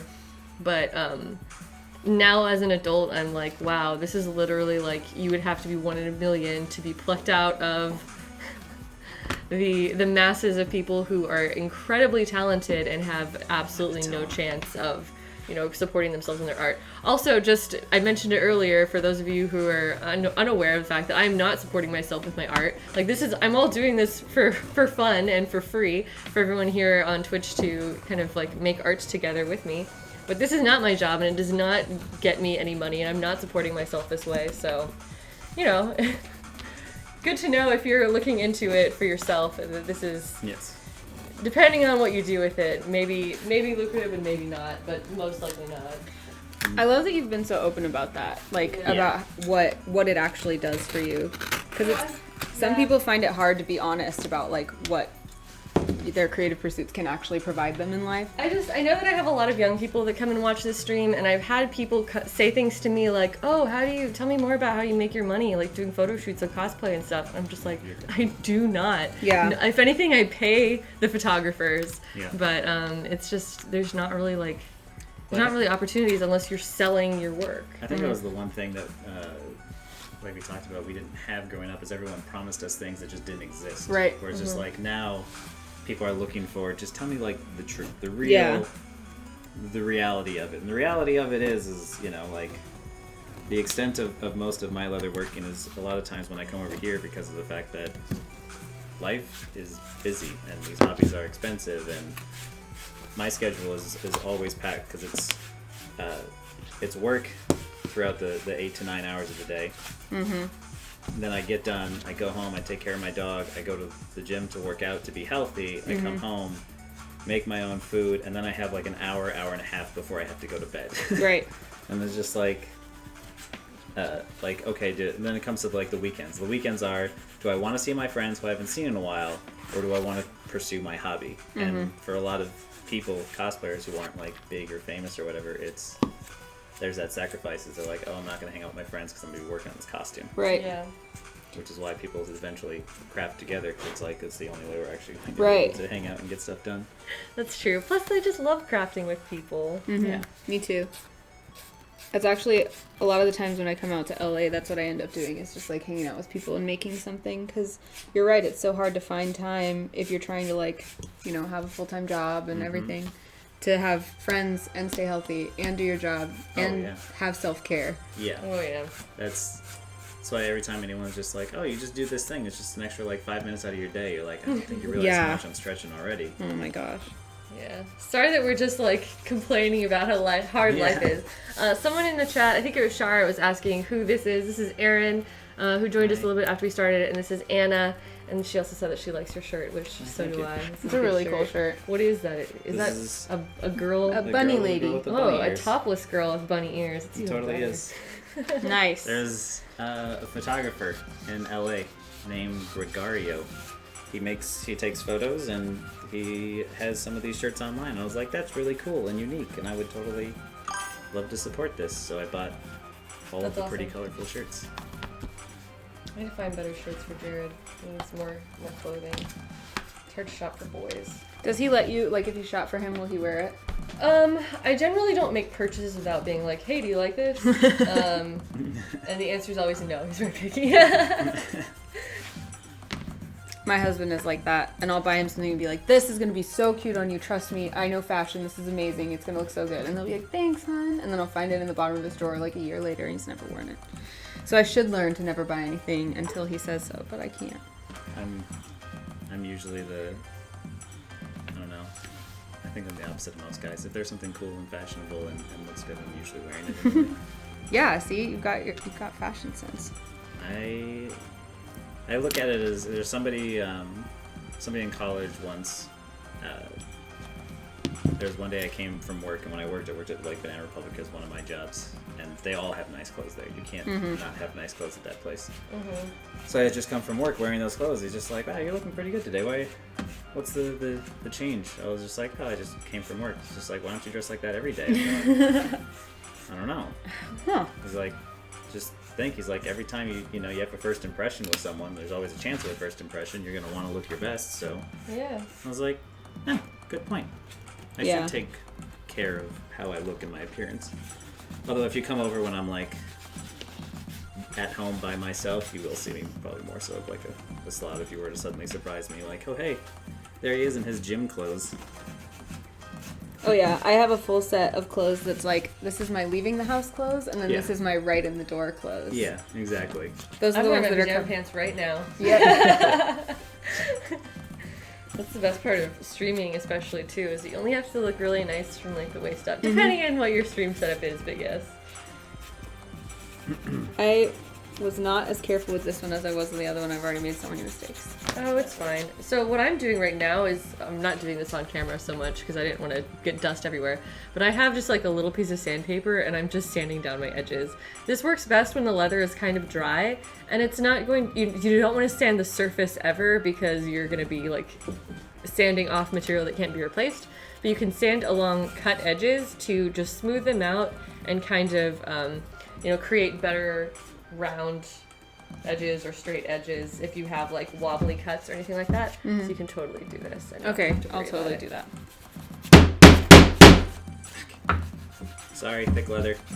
Do you want to put some water on that?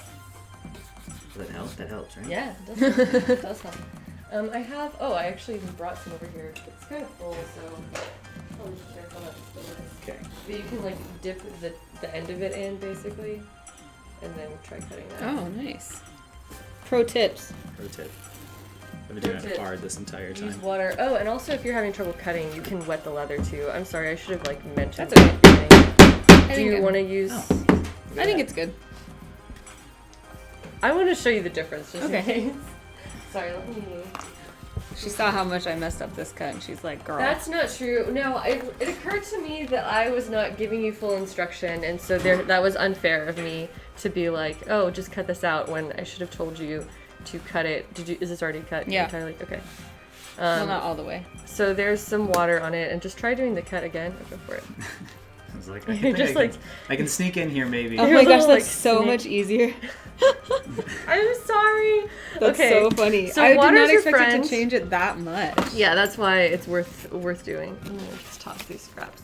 Water is your friend if you're doing any cutting, hole punching. Sorry, I shouldn't do that while you're talking. Oh, you're fine. End punching. I'll talk around you. Anything of that nature. If you were, yeah.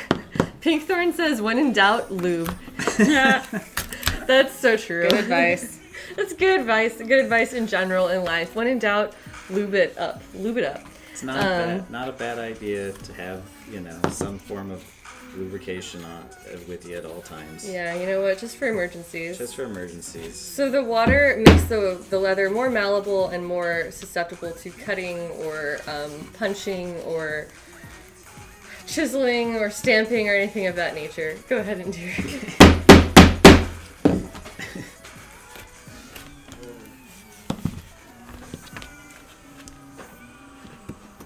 Leather party, talking about lube. It's fun times. Yeah, that's right.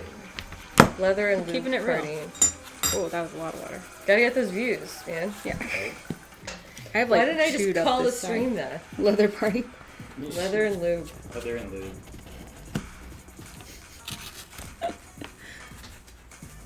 Next time, guys. Next time.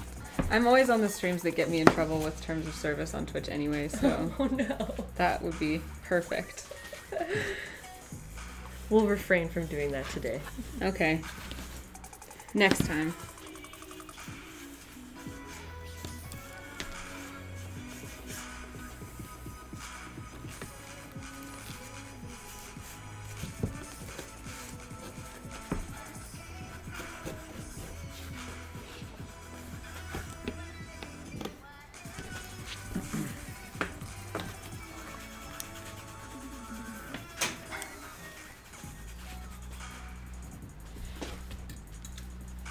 Isn't this a blade? This is a blade.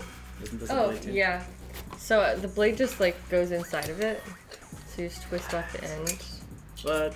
Yeah, I just do that because there's no other way to take the blade off. It's just permanently out. So you just store it in there when you're not using it. I just didn't want Okay. anybody to cut themselves. That's considerate of you. Quick, grab some more water. Mind if I grab a glass too, actually? Yeah, I'll grab you some. Cool, thank you. You're talking about school.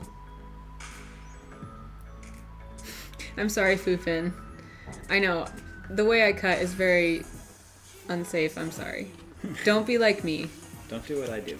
Do as I say, not as I do. Right. If it's any reassurance, I have worked with X-Acto knives quite a bit, and I've never seriously hurt myself.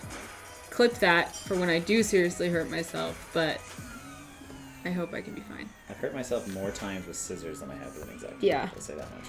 I've hurt myself more walking than with an X-Acto knife.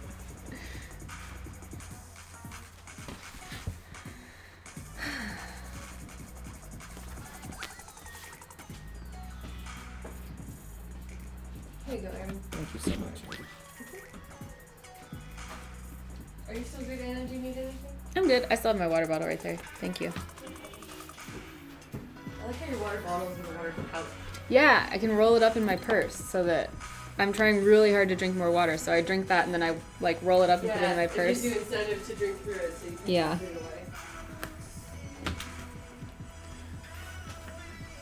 I know that one time I had to drive over to Sheena's place and take her to the hospital because she was using a rotary tool and it had she was cutting like this and it slipped and went into her finger. I will try to be more careful. That was a rotary tool though. It was a little bit... I think you'd probably be fine with that. I hope so. We can hope.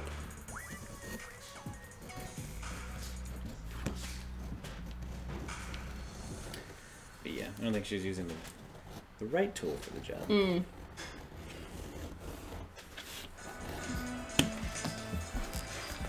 It is crazy though, because leather is so much tougher that I'm putting like so much more force than I ever have to with Yeah. other projects. So I could see how you could really hurt yourself. I think she was, for that one, she was, I think, working on foam. I have hurt myself with this stuff before, but it's usually smashing a finger or something.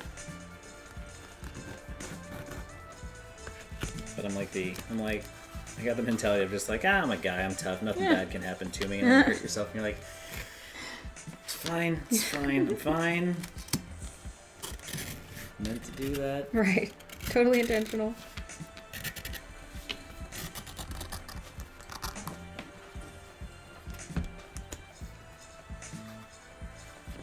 Are you talking about LA? Yeah, it is expensive. You know what's even more expensive? San Francisco. So, Yeah, just don't even go there at this point. yeah, you can avoid it. If someone offered you a job for like $65,000 a year to live in San Francisco, it wouldn't be worth it. Yeah, I live and work there, and Exactly. it's crazy because on paper I make really good money, but people are like, "Oh wow, that must be great," and I'm like, "It pays for my rent." It pays for your rent. Yep. Twitch treats me really, really, really well, but there are a lot of people there who like, you gotta have like tons of roommates and scrimp to make ends meet. That's San Francisco? Yep. It's a lot of San Francisco. And to be fair, like I said, Twitch treats me really well, but I freelance on top of that, like multiple times per month, in order to make it happen. I said I was gonna get water, but then I'm drinking Pedialyte. Get my electrolytes up. Nice. It's hot. You gotta do that. I had food poisoning earlier this week. I'm fine now. Oh, It was a very uncomfortable day. yeah. You know, when that happens, you're pretty much checked out for the day. Yeah, it was the worst because I was so ready to like come home and be productive right after ACON. I was like, yeah, let's do this. No. Acon sounded fun. ACON was so fun. ACON was my favorite con that I've been to in a really Really? long time. Yeah, I'm definitely gonna go back every year because that's where my original cosplay friends are. Like when I was first getting into cosplay, it was all people that I knew in Texas, and it was just really wonderful going back and seeing everybody. I was so happy. That's good. I bet you had fun. Sorry, the food poisoning happened right afterwards, but Yeah. I totally understand. Yeah. Acon is an anime con, right? Yes, it's the longest running consecutive con. Really? Yeah, consecutive anime convention in the United States. Wow. So it's like super old school. It's been around for a really long time. I'm pretty sure it's second largest only to Anime Expo, but I could be wrong about that. I have to check my facts, but it's super big, and it's in Dallas. Or well, it has been in Dallas. Now it's in Fort Worth, but they're like right next to each other.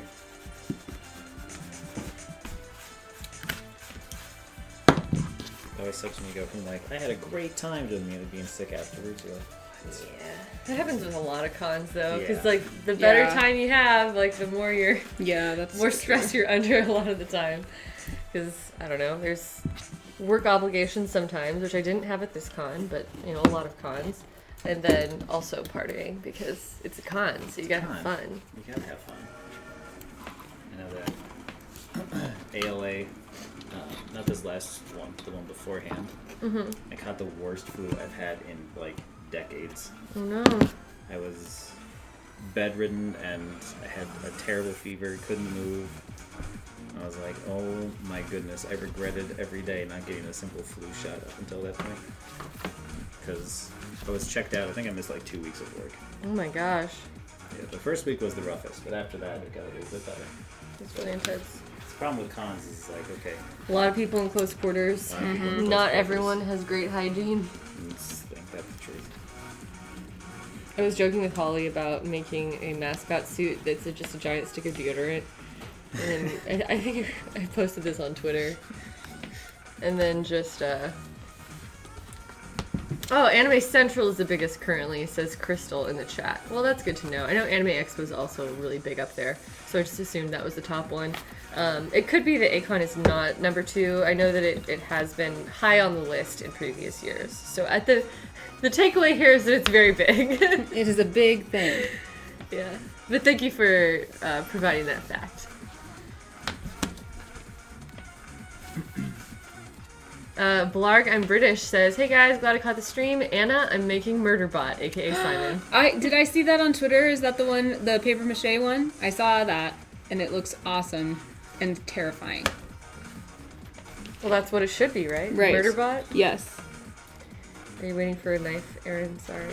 No, whatever. You're just chilling. I'm reading the chat and tell them it's fine. I'll give my back a break. It was. You should start streaming your leather work while you're making your Yes. collars and stuff. Everyone should be on Twitch. I agree with complete unbias. I don't have the established audience or anything like you guys did. Oh, you don't need one. This will get you a community of people who are interested in leatherwork. I've met so many leatherworkers on Twitch already. It's so awesome. I've really expanded my list of people to follow who are making really inspiring things just from checking out other people's leatherwork streams. So. And also, honestly, sometimes it's really fun not to have a giant stream too. That's like true. Have just a few people. Yeah, you'll have people that are like just trickling in if you're starting out, even if it's small. Okay. I'll tell everyone in my stream to go and watch you. I appreciate it. You said just to throw scraps on the floor. Oh yeah, there might be a trash near your feet, but There's one over otherwise here. We're just tossing stuff. it doesn't matter.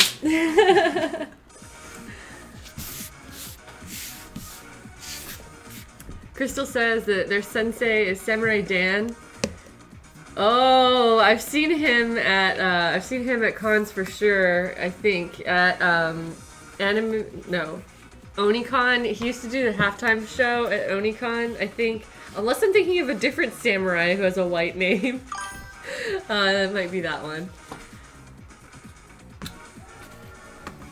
Okay, I sand now, right? You sand. Yeah, here's some sanding paper. You Nice. can just use a little bitty piece. You don't have to do much, but you kind of saw what I was doing with Yeah. it. Can I get your box cover? Yes. Please and thank you. It's nice to do it maybe not right over the table, but you can just kind of let the shavings fall where they fall, and that's fine. It's all just part of the existing mess here in my craft room. Do you think... So I have this part rounded and this part pointed. Do you think I should round these? I think you can do whatever you like. What did I do on those? I think I kind of did the point and round like you Yeah, mentioned. you did. Yeah, And it looks it's up awesome. to you. So I'm going to Up do to that. you.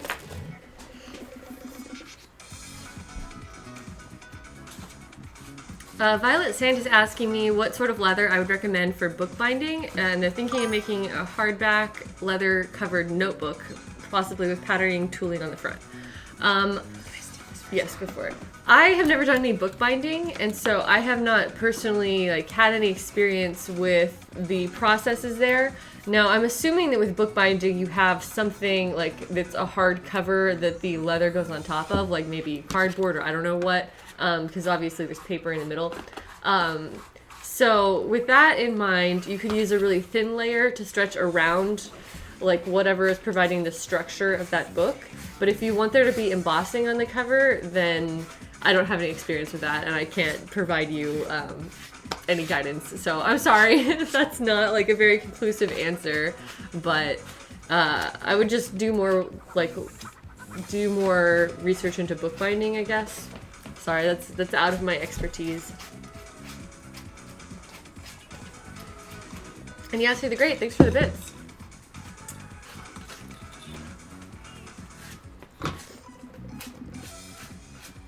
Yeah, I normally just stream by myself, but since I had two different people who were like, oh, let's hang out and do leather stuff, I was like, all right, leather party, let's make it happen. So thank you both for being here. Heck yeah. Thank you. I've been so busy with everything else. I haven't had the time to do this stuff in a long time. It's hard too because it's my leather working area is also my bedroom. So That makes it difficult for sure. I find it motivating to be on Twitch because there's someone there that I'm interacting with. So it can sometimes be distracting and sometimes really motivating because you want to keep staying on task and keep the stream moving and stuff like that. So streaming has been a wonderful help to me for getting things done and just making more progress. help keep you on task, because you got people there watching. You have to entertain Yeah. essentially. Well, I don't claim to be entertaining, but I do I do claim to be working and show you what I'm doing. I do my best. do great. Okay.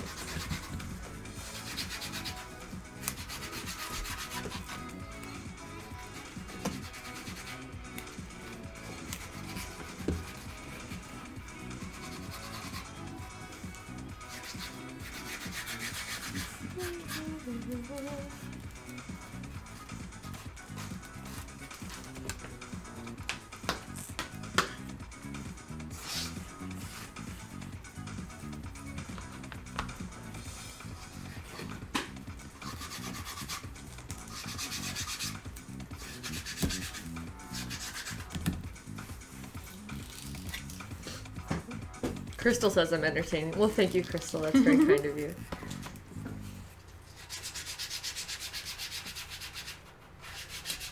Just trying to like cut these weird little corners out.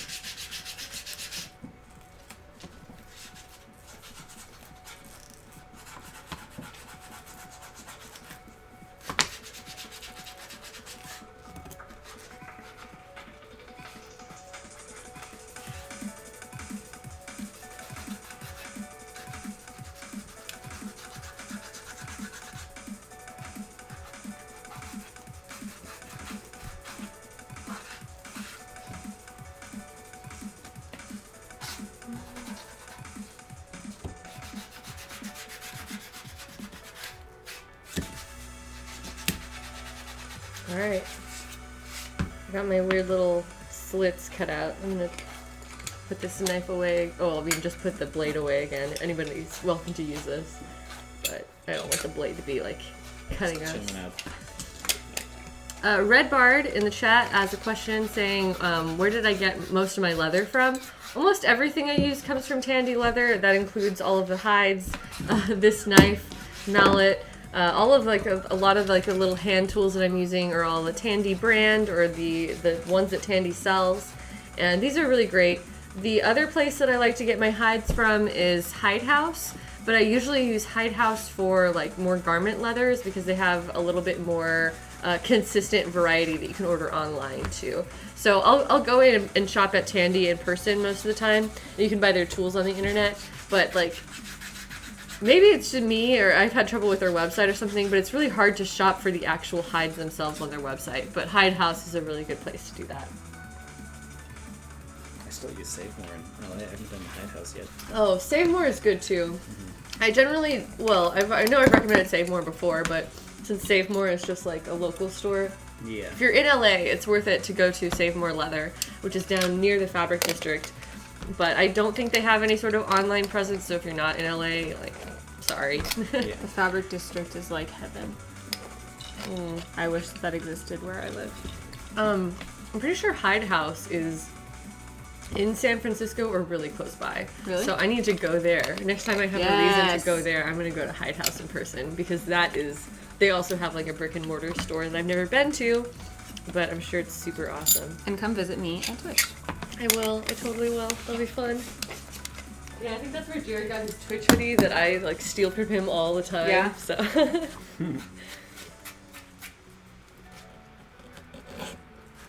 Alright, this leather is on the thin side, and I don't know if I'm going to get very much beveling out of it if I try to do that. So I think I'm not going to bevel these, and I'm just going to do some edging on them. Am I? What will I do? What choices will I make? I'm not going to make them right now. I'm going to set these aside and see what else. Dr. Cantress says that he has a friend who tans his own hides just for fun. Does not sound fun or pleasant to me. No. Ooh, that sounds like a lot of work. And gross. And gross. It sounds gross. I've thought about that. Or people have asked me that before, like, have I ever tanned my own leather? Or have I ever, like, processed my own hides at all? And I have not. That's too much for me. I want to be a little bit more hands-off than that. I'm covered in leather dust. Mm-hmm. And it's in my contacts. Oh no! Isn't that Sorry. Is that weird? I have flakes of skin in my contacts. Yeah, that's gross. Does that ever weird you out that it's skin? Not anymore. I guess you have to get over it. Okay, did I sand enough? Yeah, I mean, if you're happy with the cuts. I don't know. You don't have to do that because you're about to use a tool that's going to do that for you. That's exciting, right? Yeah? Yes? These are yours, yes? Yeah, you can use them. Well, I'm gonna make sure that I don't grab the wrong one. Oh yeah, sure. Mark So 'em. this is, well, I'm just gonna put, these two are mine. I know I Yeah. got them out earlier. I'm gonna get a different size out, because it's a 3 and 4, and it has to be, I'll make it to camera. Good night, Marine Rose. Alright, wait.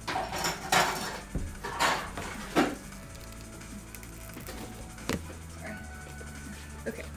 So this is the size 2 beveling tool, and this is what I was kind of experimenting with a second ago. I'm grabbing a scrap of leather off the ground over here, just so I can experiment with. But basically, you move this right along the edge. This is a little hard because the leather's so thin. Oh, You cool. bevel the edge by slicing off at a 45-degree angle, more or less, the very edge of that. And then you do the same thing on the back. Cool. This can be made easier with water too. If the water makes it more difficult, then try it without. But I think that the water will help you in this case because these hides are pretty dry. It's kind of a there's kind of a sweet spot for how moist it needs to be. Leather party. Hashtag leather party. Yay. So yeah, just go ahead and glide it. It's a little bit.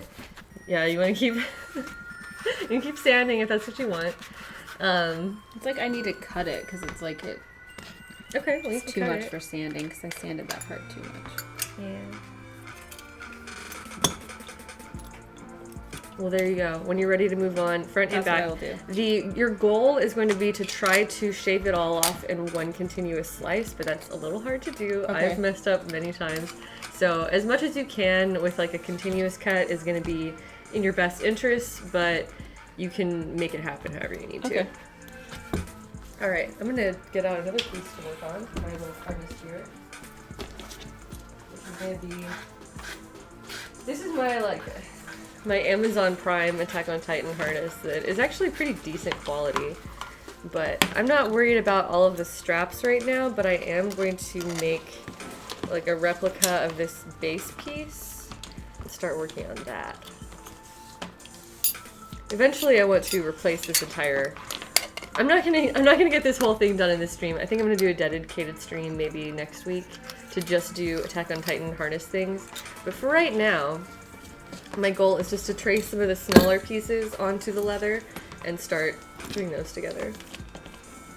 I'm gonna practice on a piece first. That's good. Yeah, feel free to take anything off the ground, or I have like a bin that's kind of sitting in front of you that you can also use things from in there.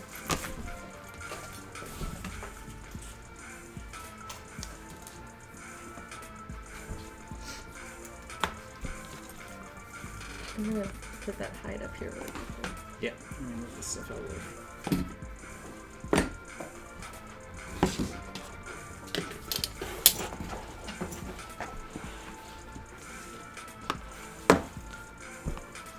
Oh, I haven't heard that. So Red Bart is saying that there's the third season of Attack on Titan was definitely confirmed. Well, that's not surprising based on how incredibly popular that series has been over the last few years. I would have been pissed if there was no third season. So it's good to hear actual confirmation, though. Thank you, Red Bart, for sharing the news. Slated to come out in 2018. All right, that's awesome. That's super awesome because I was really worried that it was going to be 2019, and then. As one of the Tumblr users that I follow put it, like, I might be dead by then. I don't know. Yeah, who knows? Right? Is this about what it should end up looking like? Yeah. Okay. Yeah, you got that. You got it. Okay. You got it. I feel for all the people who didn't live long enough to finish Game of Thrones. Oh. Yeah. Yeah. No, none of us knows how much time we have on this planet, but I certainly hope that I don't get taken before I watch the end of Game of Thrones.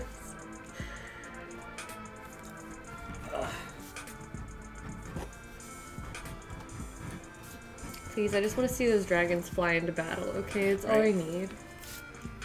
Just want to see him melt some people. It's fine. He's just that. My D&D character in the game that Holly is the DM for, my character has a little pseudo-dragon familiar that flies around with me and like hangs out and chats with me.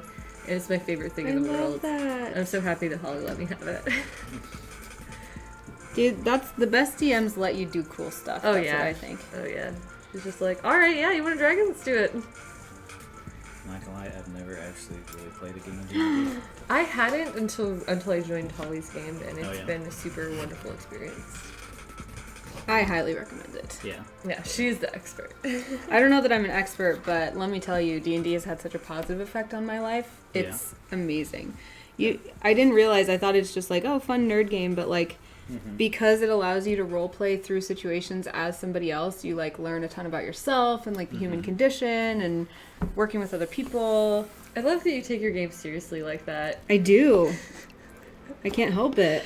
In our game, was it Chris O'Neill, like, who's playing a gorilla character, was like, I suck your dick, and then rolls the dice, and then he gets a natural 20. Holly told me about that. That can help you learn about the human condition too. It doesn't have to be serious. And Holly's like, okay, you suck his dick. You guys are a couple now. You know what that teaches you is that sometimes you just have to go for it, and it may go better than you even imagined. Thank you for the life lessons, Yeah. Anna. D&D Just go teaches for us it. things about ourselves. Yeah. I just like that Holly's answer is always like, all right, roll. Yeah. It's gonna be a life lesson for people. Someone out there is gonna like go and they're just gonna be like, oh, I'm so nervous. Should I do this? I don't know. And then roll the dice and be like, 18. I think I'm gonna do it. I keep a D20 with me to make decisions sometimes. That's really cute. One of my friends was over That's here the other awesome. day and showed me that he had like a D20 ring that you just like spins. I thought that was What? super neat. I'd never seen one Yeah, those before. are awesome. You can get them, I forget what it's called. I think it's like, I don't know. You can get them at all the cons though. They're always there. And there's also a pin that I think Think Geek sells. That's a D20 pin. So I have that like on my Awesome. So you backpack spin and it you can spin it. Yeah. on your- Fidget spinners that are D20s. Or Dude. that have like some sort of... D20 functionality. Yeah, or just some randomizer functionality. Yeah. That's smart. That's what you can get some extra mileage on a fidget spinner Yeah. before they stop being popular. Goodness, waterworks so much easier. Mm-hmm. I'm just gonna cut this chunk off.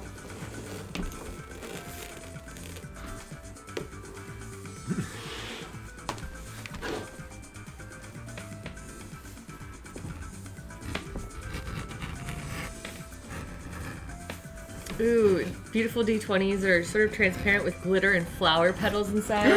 Where That's did the you get shit that I want. those? Yes, please link those if you know where those come from. I Flower want this. petals inside? I want this. I feel like Evelyn needs that. Yes. Evelyn and I need that.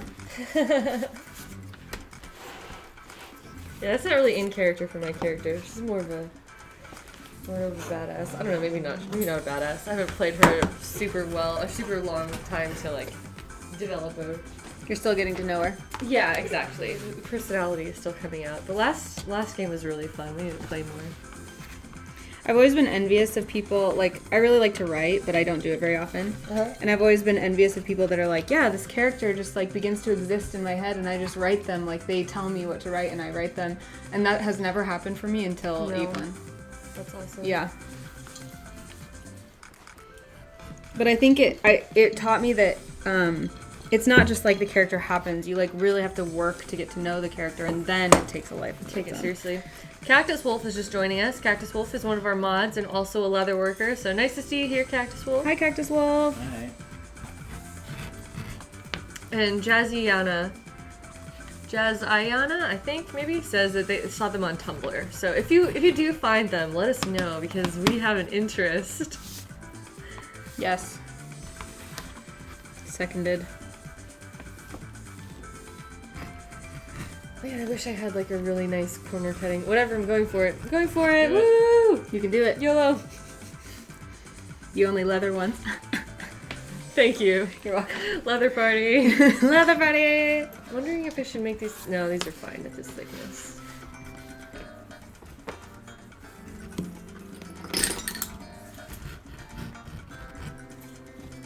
So I don't have a set end time for my streams. I just kind of go for a couple hours. It's currently 3:30, so we've been going for like 2.5 hours.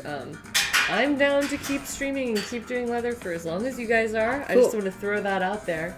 So maybe we could do dinner later on tonight or something like that. Yeah, I've got no other But plans. you guys let me know what you're feeling, and we Okay. can just kind of play it by ear. I'm good. I have dinner plans, but Oh, okay. I'm good till then. Oh, well, that's fine then. I'm gonna replace this blade so we have a really sharp one.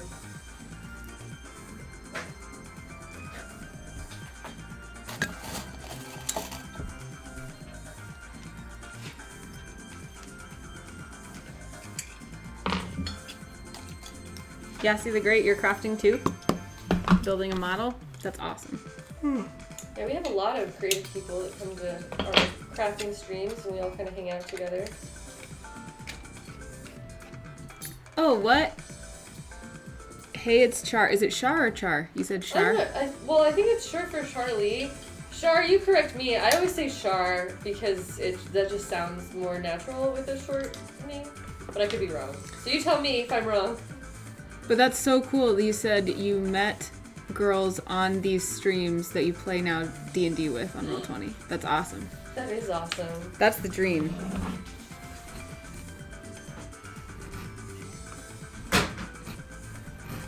That makes me so happy. Yeah, Bringing people together. exactly. That's where you find like real worth in these kinds of things, is bringing people together, I think. Yeah.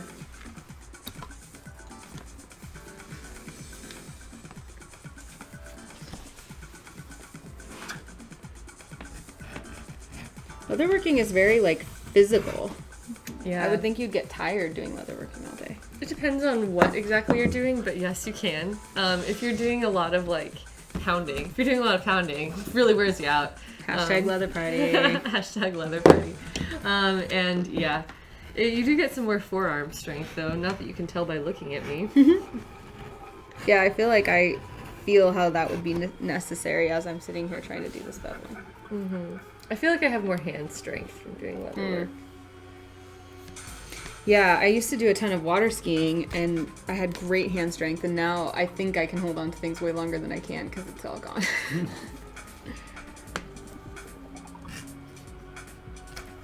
Yeah, I hadn't even thought about that. Where you have to support your entire weight with your hands, plus the force of the motion and everything. There's, like, once you're up, it's not a bad, too hard, but, like, the process of going from in the water to out of the water is such a huge, like, jolt, and the only thing you're holding on to is a bar with your hands. Yeah. So that's the only reason you need super strong hands. And if you are out of practice, then it's really hard to get back up. Okay, so it's actually Char as in Charizard. All right. Oh, nice. All right, good to know. I will try to say it more that way, but she says that she doesn't mind if it's pronounced differently. That's nice. So Char, I will try to say that in the future, although I've already been saying it wrong for a while. I'm going to do my best for you. And that goes for everyone in the chat. If I'm saying your name, especially if I say it frequently or ever so often, even if you're a regular here and I'm mispronouncing your name or calling you by the wrong gender or anything like that, please make me aware and I will fix it. Mm-hmm.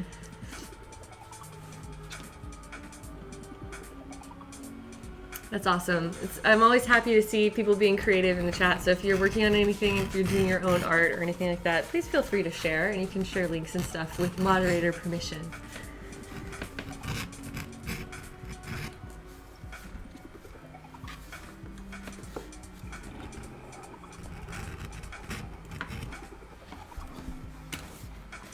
This smell kind of reminds me of the Ren Fair. Oh yeah, I got leather perfume at the Ren Fair. That's right, I remember that. That was so fun. That was the first time I'd ever been to a Ren Fair. Yes. Oh, that's so exciting. Now I want to go tons more times. I was at Disneyland with Sheena one day, and we walked by one of the sort of old western part of Disneyland, and where they have all the leather hats and stuff. And she's like, "It smells like Heidi." That's cute. I was like, "Oh my goodness." This is how I'm known. Well, leather and weed, probably. That's your personal blend. Yes. Personal blend. Aroma Ode to Heidi, is that what you call it? Right, exactly. Is leather and weed mixed together. Yep, that's what I smell like. I know that after I bought a bunch of leather hides and my bedroom smelled like leather for the longest time, I'm like, oh, I like this. Yeah, it's a nice aroma. Yeah, I'm not opposed to this.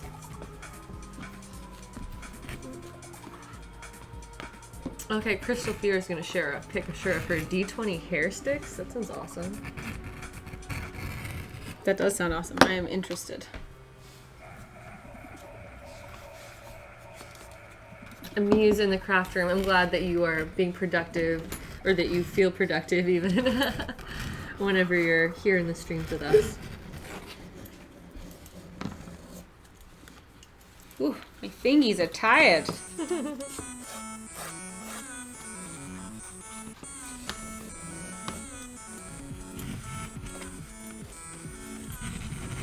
Okay. Crystal's got a link, so I'm gonna pull it up.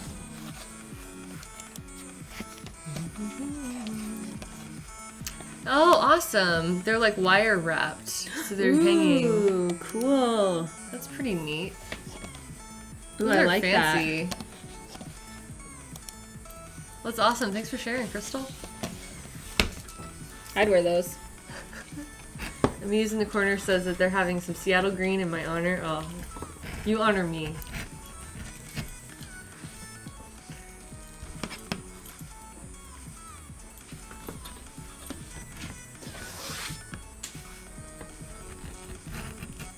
Gradually getting these things cut out.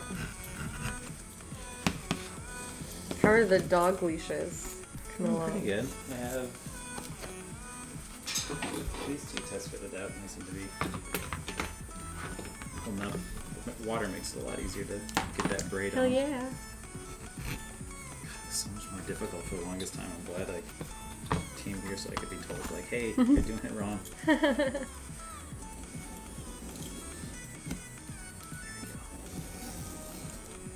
Just sliding on.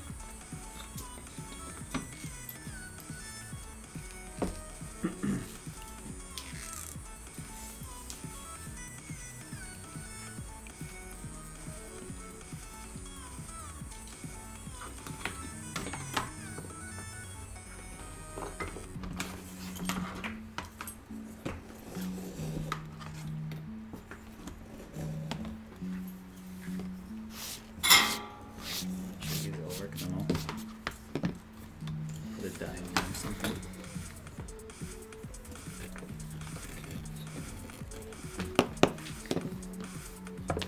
Should I cut out the little handy pieces next? Up to you. So you got the bevel. Did you do the back as well? Mm-hmm. Okay, cool. Awesome. So that'll give you a nice like roundness to it. It's up to you, depending on how long you think you're going to be around. Because whether or not you want to prioritize trying to get to like a stopping point on this, or whether you want to just continue this project whenever you have a chance, maybe. And you're welcome to come back and craft with me any other time that you have an opportunity. But it's up to you how you want to prioritize your remaining time, I guess, is all I'm saying.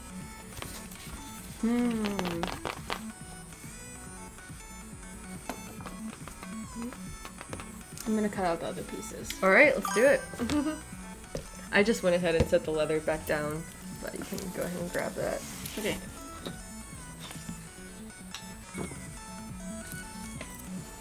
Ooh, or maybe I should do the straps.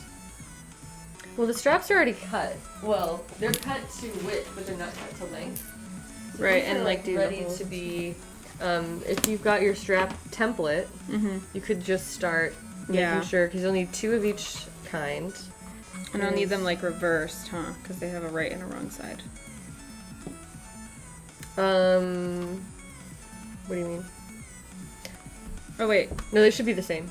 You would just like flip it over. Like they're still identical pieces. You Right. would just mount it do it this way. yeah, mount it mirrored image. It's okay. It takes a while to like be able to visualize all of that and make those decisions. So you do have 2 of those, and then you only. So I guess we did cut too many, but that's fine. Whatever. I have plenty of. This is good. This will become a part of my Attack on Titan harness. Attack on Titan harness. I can't talk. so this one's a little bit wider than the template. Should I shave it down? Check out the buckle and see how see how it fits in the buckle. If it's not gonna work for the buckle, Yeah, I should shave it down a little bit. okay. Well, sorry about that. No, you're good. The I other can thing do you that could part. do is, yeah, that's probably gonna be easier to shave it down with a ruler. Which I would recommend these tools for that.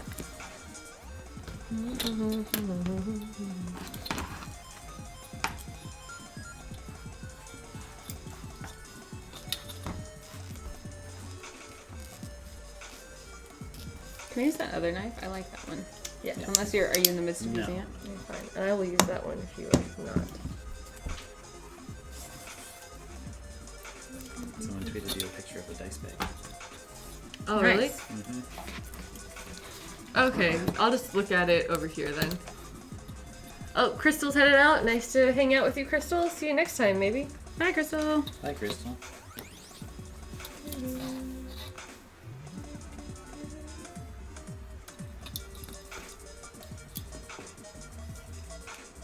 This is my favorite songs on this track. Really? Hey, this is awesome. So, Violet Sand in the chat just sent me photos of her D20 dice bag, cool. which make sure my card isn't not visible there. I'm gonna turn up the brightness. Oh, it's already messed up. This is awesome. So you actually sewed 20 sides together That's amazing. That was impressive. to be what's the proper term for that? The something hedron. What would it I be? forget what the 20 Pentahedron were. or something? I don't know. A 20-sided bag that is shaped like a die. That is very impressive. It's hard to do. Cool. Well, thank you for sharing that. I am legitimately really impressed with that. I would not want to try to dissect that three-dimensional No. shape. Are you stretching your arms or are you stretching your leather? Both. I'm like giving it a stress test, and at the same time, I'm like, oh, I can totally kind of like fix my back a little bit while I'm here.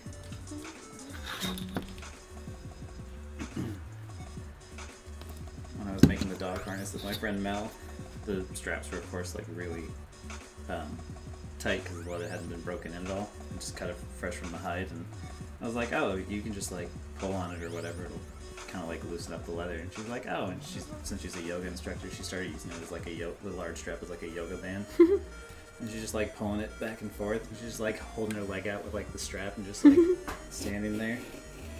I'm like, yeah, that'll work actually. That harness was like quite the project though, I have to admit. It was a dog harness, you said? It's for a little French bulldog since Aww. she's like, my dog has like a potato shape and none of the harnesses fit her right. Can Yep. we like make her one? I'm like, yeah. I totally know that struggle, having a bulldog. Having a bulldog, yeah. Nothing fits them quite correctly. And they're stubborn little boogers, so Yeah, a they lot are. of times they'll like stop and you'll have to like pull on them, but you can't pull too hard on their little necks because their respiratory system's so messed up. Right. So I always feel super guilty. Mel calls them the bully breaks. Yeah. Pulling breaks, that's really good. She says that her dog all the time just decides like, I just don't want to walk anymore. No, we're done. Bully breaks. That's pretty cute. Legitimately, like this dog. I'm gonna steal you over there. Yeah, go for it.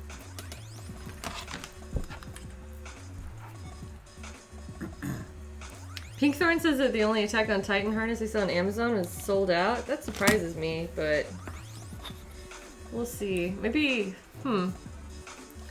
I'll try to look for mine too, because when I do my Attack on Titan harness stream, I'll want to probably link where I got it, because the original harness that I got is really not bad. It's just, I am more ambitious than that, I guess.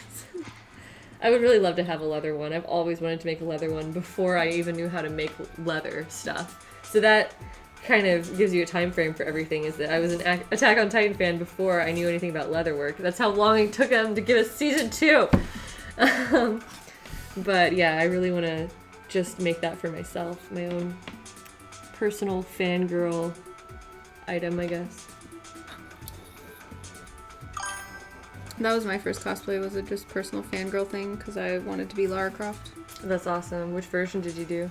The first one I did was the movie version, like when the first movie came out. Angelina version? Yeah, because it was easy. Yeah, yeah. And then I did a original, like, teal tank top version later. There's the little bulldog in her little puppy harness. Oh, That's really my nice. gosh. That's actually very involved. So that he wears like a little vest. Okay, never mind. I want to commission you to make a harness for my bulldog. So you instead. made that? Mm-hmm. That is very impressive. It has all kinds of buckles and stuff on it. Yeah, I wonder if there's a way that I can share that. I can try and like get it to your stream. Oh, my friend Camille is here, Miss Afro Eccentrics. I see you follow me. Thank you so much. Everybody say hi to Camille. She's lurking, but Hi, I'm happy to Camille. see her here. I'll call her out, so now she has to say something. Well, she doesn't have to. You could try to like just hold it up to the camera if you want to. I think that one will autofocus. I need to double check though. That's fine. But Arin is showing off a bulldog harness that he made, since bulldogs have difficulty wearing like tight leashes because of their respiratory system. They like to pull on them. He's got like a full leather harness that just straps onto the dog so that as he's like pulling on it, he's not gonna hurt himself or cause any problems. A little custom harness specifically for the little puppy size, because the other harness I think they had like some cloth one or something they worn for a long time, but it was dirty and just kind of like worn down. It didn't fit her right in the first place, and my friend was just like, oh, like, what do we do? I'm like, well, make a pattern like you would for your sewing, because she sews stuff for herself sometimes. Yeah. And like just as if you were making a pattern for yourself, make one for your dog. And Yeah. you just cut it out of leather. Yeah, that's all it takes. It's really not... I think leatherworking is intimidating to people because of all the tools and all the stuff that's involved with it. Yeah. But it's all the same concepts translate, or a lot of the same concepts translate from sewing to leatherworking or armor making of all kinds of things. Mm-hmm. I also, hey, Pastel Monsta, I see you there too. She's another friend of mine. She says she wants a cat harness. You know what? That's giving me an idea. I tried to buy a cat harness for my cat Aries when we moved him across the country, which was the worst day of his life. I told that story last stream. And the harness didn't fit him because he's larger than cat sizes. So I was going to go back and get him a dog harness, but I never did because I was just like, oh, this poor boy does not need to be taken outside. He would not enjoy that. But maybe if we end up moving again, that would be a good thing to make, is to make my cat some... Like a thunder shirt one, because so he can be calm. Well, I think it'll take more than that. Poor guy. But yes, that's a good thought. I should try that. See if it helps him at all. He was on anxiety medication, and it didn't make any difference that we could tell. Poor little guy. Maybe he like didn't swallow it and we didn't realize it or something, because we had tested it on him like a couple days before to see how it was gonna go, and we could definitely tell that he was like chilled out, and it did not work that way when we were actually ready to put him on a plane. Poor guy. And yeah, the plane is just like, no, Yeah. not being high is going to change this. Yeah. He pooped himself. He pooped in his carrier. Oh, no. It was pretty nasty. There was nothing we could do. Poor guy. Poor tiny boy.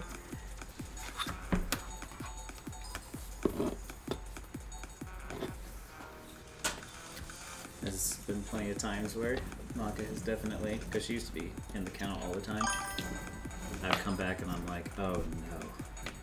And it's just like, she's like, I had an accident. Please Yeah. get me out. I'm like, I'm sorry, okay, let's do this. That was actually like the first time I saw my husband be like a father figure ever. I mean, like, he's a great guy, but I had never seen him father anything until we got our bulldog. He was a puppy. Something upset his tummy, and that happened. Like, he was crated overnight. We came out in the morning, and it was just like diarrhea Everywhere. apocalypse, like Yeah. all over the kennel, just and all Yep. over the dog, and All he's over just the sitting dog. there like big bulldog frown, like daddy. And Jeff is like, my husband doesn't have a great, like, you know, things that are gross are really hard for him. Yeah. But he just kind of like stiff upper lip, like bent down, took the poop covered dog out, cleaned it up, looked okay, buddy. Yeah. You look at it and you're like, okay. There's just like this quick moment where you just have to build yourself up. Yep. Where you're like, I have no other choice, and I know what I have to do. So let's just do this. Let's do this. Yep. Yeah. Char in the chat is asking Anna what you are working on. If you want to show off your Sure. mock-up again, maybe. But she is working on some bracers. I'm basically exactly copying Heidi's bracers that she made, but I am at this stage. Boop. And I'm making them for my Paladin of Lathander D&D character. So D&D armor, basically. D&D armor, and currently working on straps for that. Right. So this is pretty much good. I want to get a corner punch and see if I can't use the corner punch to just round these off really nicely, but that's not going to happen until I go to Tandy. So these will be set aside.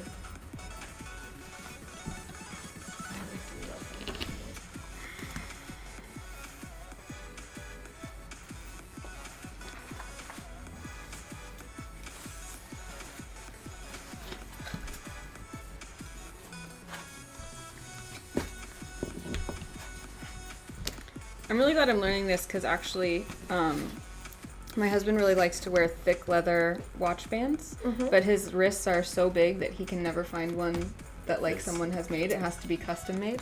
So someday I'll learn how and I'll make one. You can bring that with you next time. We can do it. It'd be pretty simple to make, actually. Yeah. Now that I have done this, I feel like I Yeah. understand that it could work. Yeah, it's really not hard at all.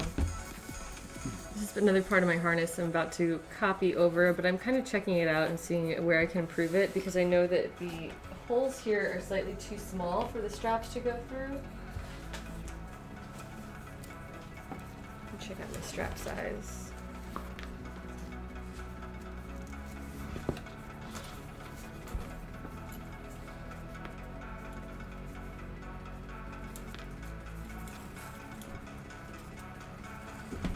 This is 7/8, which I think is.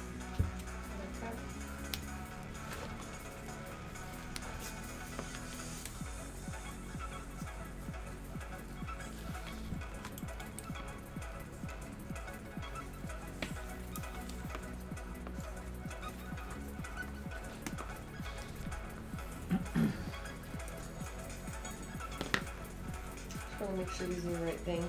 These like stupid strap systems are so confusing that it's very frustrating to figure out what goes where and how they all fit together, but I think I finally got to the point where I understand it.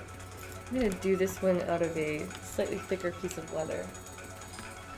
So I'm going to check out my scrap bin and see if I can pull something out of here and not have to get another big hide. Nice. Just a tiny little scrap. It's perfect for me.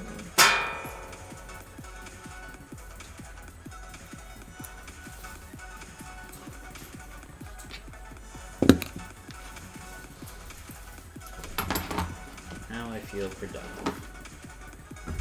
Good. Oh, Wow, you made a lot. We've I'm had at already least done. something. Did you do 3 in the time that you've been here? 4. Oh my goodness. Do you want to show those off? Sure. So all the things that I've been doing this entire Yeah, time. here you has can been- come and stand where I am so that it's easier to see. So each and every one of these is simple braid and just bevel the edges. Oh, this is the one that I came with. That one doesn't have the beveled edges. This one has the beveled edges. I should bevel that one. You should. But Well, this is awesome. I had, because, thank you. I went to, when I went to Save More, I always buy like more than what I need. So I'm like, okay, I'm gonna buy like 5 of these things of different kinds and colors, and then I'm like, I'm totally going to use these in the future. And then I have not done anything with them because I've just been busy being an adult and doing adulting things like paying bills and dealing with taxes. But now, Ugh, taxes. yeah, that was a rough time. But But now now, you have 5 of these. 4 of now these. I have 5 total. Oh, you've done 5. Okay, so that's Did awesome. 4, yeah, did 4, and there was one that I had when I got here. Okay, I think I finally understand this. So it's basically just like a slip, like like it's been slipped through, but the slit in it and like the way that it's wrapped through itself makes it look like it's a much more Yeah. elaborate braid. It makes it look really elaborate, but it's really not.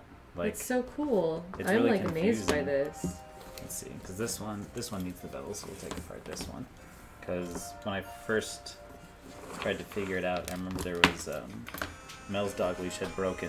One of the swivel hooks broke, and I was like, she's like, oh, I just gonna have to throw it away and get a new one. I'm like, that doesn't make any sense. Like those swivel I hooks. have this skill. Yeah, those swivel hooks are like 20 cents. But figuring out how to unbraid it was like the difficult part. But after I figured out how to unbraid it, I was like, oh, this doesn't seem so bad anymore. This is awesome. So this is done completely like without rivets or stitching. Without rivets or stitching. That's what really amazes cool. me the most is because this is just basically like cut a hole and have it pulled through in such a way that it catches itself.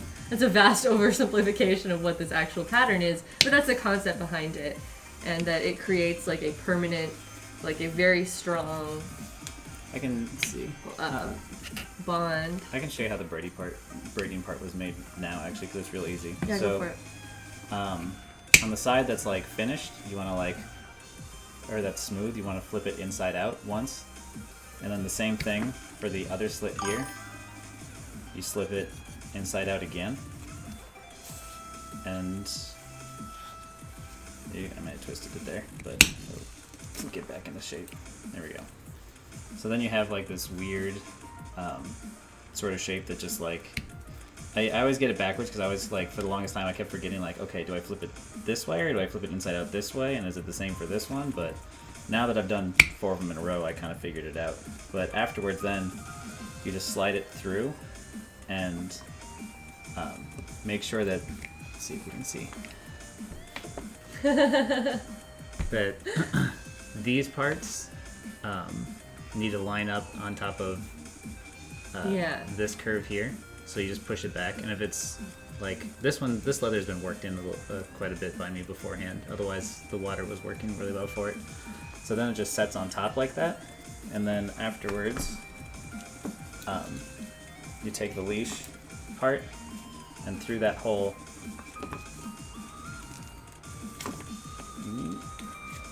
just drag it back through.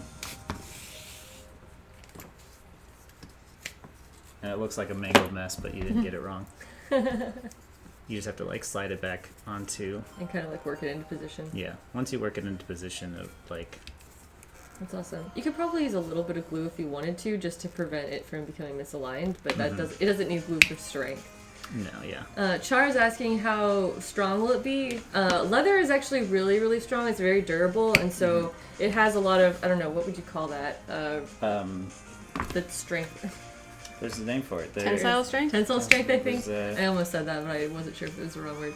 So it can withstand quite a bit of pressure. That's why it's so good for harnesses and leashes and collars and stuff like that. Yeah. So yeah, just like messing around with this, like, You're not gonna. no, even a really big dog would have a difficulty. Like, Yeah, they're not gonna do anything that's gonna like break the leash, because I know that the reason why I used leather or started working with leather was because of the fact that when I had my dog, there was of course like the temptation to buy like the cheaper like nylon collars and leashes, because they're just, it's like, oh, you can get a leash for like $8 or something. But those colors fade on them within a week anyway, so they're not vibrant. And I think my dog went through 3 leashes in a year and a half. And I got 1 leather leash from somebody at the same time I got the collar. And that's lasted me 4 years now, and it's still going. That's So it's like, awesome. after that I was like, I'm never buying another product for my dog that isn't made of leather. 'Cause If you missed it earlier, he was talking about how his dog is one of the, what is it, Inuit dogs? Or? Northern Inuits. Northern Inuit. It's like the same kind of dogs that they use on Game of Thrones to represent the direwolves. So he has a super large, super wonderful, energetic, beautiful dog. She is a handful at times, but she is a sweetheart. And she doesn't bark, so I like her a lot. Oh, she doesn't bark at all? Doesn't bark at all. That's amazing. She's like Ghost. Yeah. And she's white. She's, You need to make a Jon Snow cosplay. Yeah. I would like that. We'll make it happen. My little dog. Can you pass me that pen, please? My little dog never barked. Like, never even made a noise for the first year I had her. And then I moved back in with my mom for a little while, and the family dog, who loved to bark at the mailman, and she taught my dog to bark. Yeah. And she's a little Pomeranian, so of course her bark is like yippy and it's- howly, and so... This is your bulldog? No, this is my little dog, okay, you my have 2. Pomeranian American Eskimo dog. Yes. I thought you were referring to your mom's dog was... or Oh, your no, parents' oh, the was big other. dog, that one was, she was like a blue heeler shepherd lab mutt mix. So your tiny Pom learned bad habits from Yes. a giant dog. Exactly. My dog had to stay with my brother for a while, and his dogs are ill-behaved, and after I got her back for the first like few months, because she was just a nightmare. She even barked a couple of times, and I was like, I looked at her going, Excuse really? me? And she's just like, oh, right, I shouldn't do that. That's one of my Sorry, I favorite forgot we're exchanges chill. with dogs. They're like, Yeah. excuse me? When they give you that Yeah. look like, Yeah. Dr. Can just wants a wolf dog. I highly recommend against that. There are rescues and stuff. If you get a rescue one, I can understand that, but the wolf dogs are a lot of work and a lot of training, because no matter what you do, you can't remove the wolf aspect Right. from them. They have the instincts, and they don't necessarily want to be friends with humans all the time. But at the same time, I knew one guy. I met one person on the beach who had a wolf hybrid, and it was the most well-behaved dog on the beach that day. But he clearly put a lot of training into it. But it was one of the most intimidating creatures I had ever seen standing behind or next to a human. Because usually when you see like the bigger dogs that are like, up to your waist, like a Great Dane, they just, they're kind of just sluggish dogs, right? They're They're like dinosaurs. Yeah, they're slow dinosaurs essentially, and they move, in a non-threatening manner. But this thing was as big as a Great Dane, but carried itself like it was super agile at the same time. And I'm going, Ooh. I don't. That might throw it out. Yeah. Like it could totally do a lot of damage if it wanted to, but it was just the guy clearly put in many hours because he didn't have it on a leash. It was just walking beside him. That's crazy. So anytime people think my dog's a wolf hybrid, I'm like, no, I've seen wolf hybrids and they are big. Yeah. That's cool. They're really pretty creatures, though. Yeah.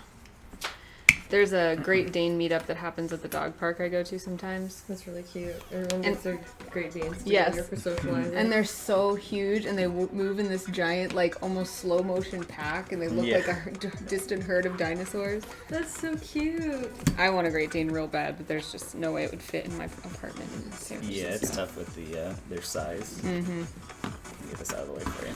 You're fine. Make more table space. Yeah, my sister's got a Great Dane mix. It's big dog, pretty dog, lazy dog. Is it lazy? Yeah. That's what I've heard about Great Danes, is that they're actually, people are like, oh, I don't have enough space, but they don't really want to do anything anyway. Yeah, they really don't move a whole lot. I think that's kind of like the common sort of misconceptions. Right. There are certain dogs like a husky. A husky is like, like maybe 2/5 the size of a Great Dane, but it has 6 times the energy. Right. I'm always a cat person. I enjoy dogs. I like dogs. I like being around dogs, but we travel too much to have our own dog, and so I've just always been more of a cat person. I love Aries already. We had a conversation earlier. Aries is a cat. Oh yeah, Aries is very full of things to say to you. He's adorable. Yeah, he's so dog-like that it's like, I don't know. It's really pretty too. Yes, he's adorable. I'm sorry, chat. I'm sorry about your ears. They'll deal. They've heard me tapping so much. Tap, I'm tap. failing at this. I always fail on those things too, don't worry about it.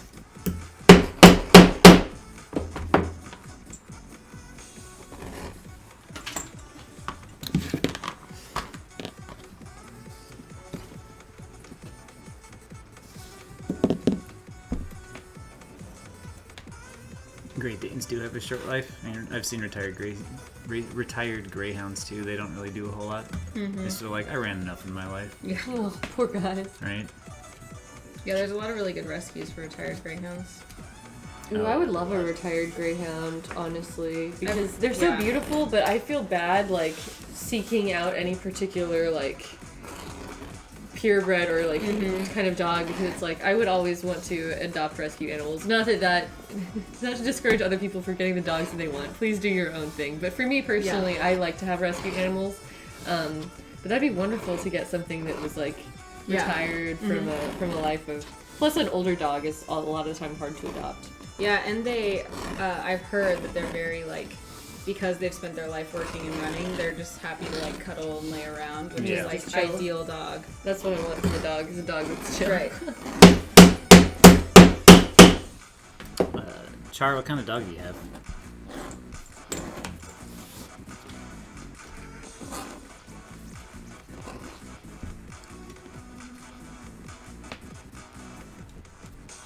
Jeez, the dog that lived to 22, gotta be practically a record. Yeah, that's crazy. Most dogs do not have that kind of lifespan. I'm Some convinced cats that can make it that long. Yeah. Cats are pretty good about that. I've heard more cats make it to 20. I want Aries to live forever. That's what I always say about my dog too. I'm gonna keep saying she's immortal. Goodness, a 2-year-old Aries is already pitbull. 10. He has the heart of a kitten and the meow of a kitten. My dog's 10 too. A 2-year-old dog is not something I ever want to go back to.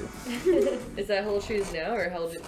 Oh no, it's Char saying that. Oh, she has a 2-year-old 2-year-old pit bull. Yeah, she's got a 2-year-old pit bull. And I'm thinking back to the day when Maka was 2, and like, my God, the dog had so much energy and so much anxiety. It wasn't until I got the longboard and a harness that we were able to burn some energy. But then Really? we were going like we were skateboarding like twice a day though, and after a while the dog got super buff. Like, to the point that she could like legitimately start pulling me around. Like, That's awesome. it was a lot of fun, but at the same time, like when off the skateboard, it's just like, holy cow, I have to really put some energy in to hold this dog, because if she saw another dog and was like, I want to lunge for it, you know, when she's out of shape, it's just like, yeah, get back here. But when she's super buff, I'm like, what am I? I'm like, this is like a fight. This is like a tug of war.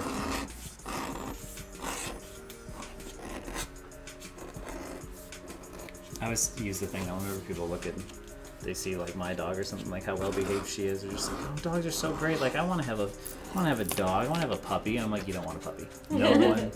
Yeah, I know that No I don't one want a wants a puppy. puppy. I don't have the energy for a puppy. Yeah. I just want my dog to be chill. And Yeah. I like chill with me, cuddle with me. That's what I want in my animals. They're great after, you know, they get out of the puppy phase, but during the puppy phase, every owner at some point debates whether or not they can do it. So you're like, I didn't think this was gonna be this much work. I don't know, like, I don't know what to do.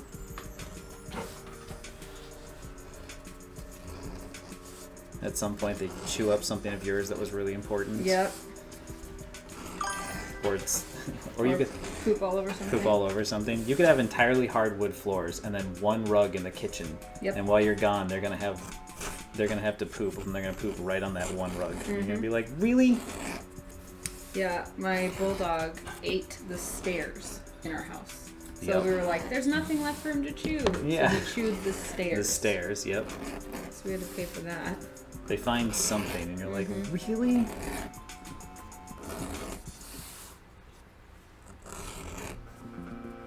Wolf Husky mix that chewed all the legs off their dining set when they left home for the day. Yep. Oh my gosh.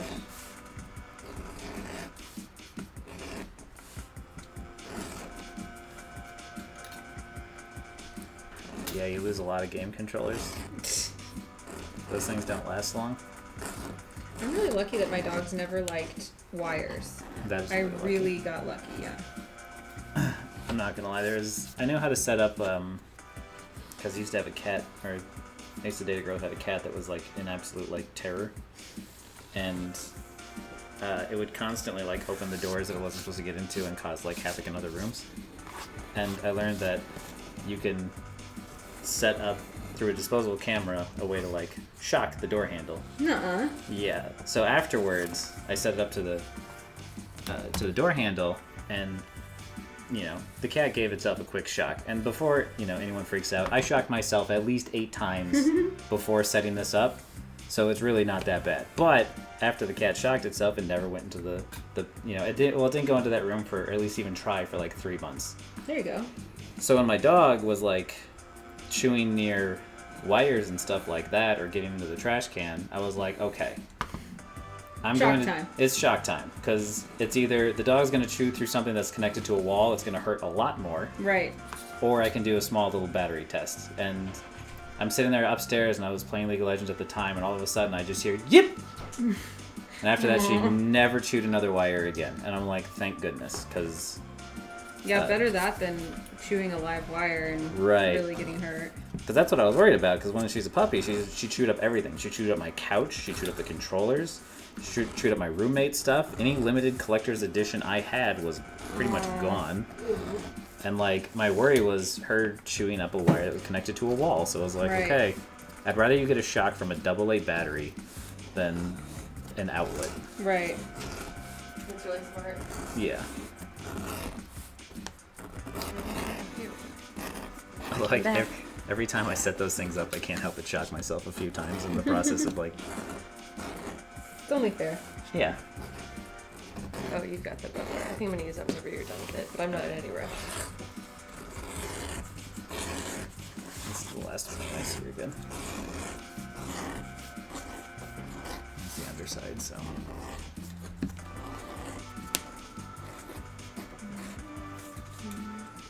Thank you. Mm-hmm. Jeez.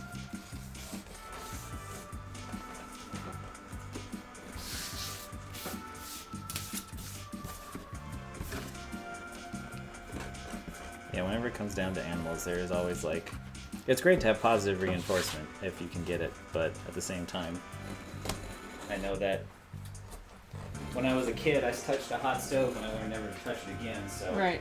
Yeah. a dog is very similar in the sense that as soon as they do something, they figure out they don't like it, they're like, I'm not doing that again.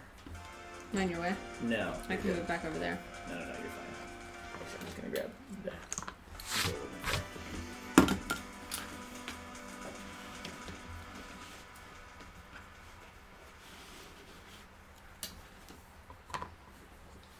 And actually, that nightmare of a cat used to chew on wires until it did. It was the one cat that actually chewed through one that was connected to the wall.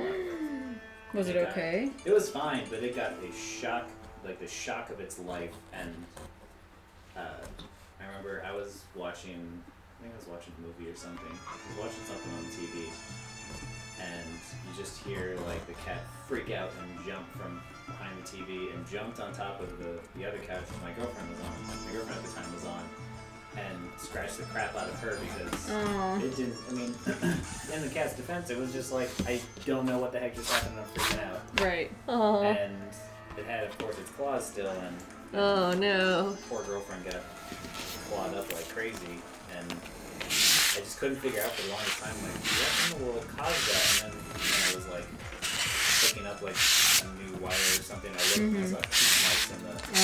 And suddenly it all made sense. Oh, like yeah, that would hurt. Alright.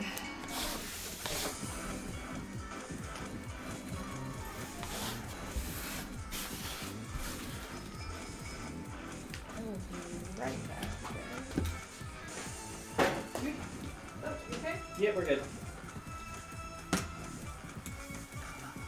Okay. I think I have enough of this guy. Maybe I'll dye and stuff like that, so I don't have to move these out anyway.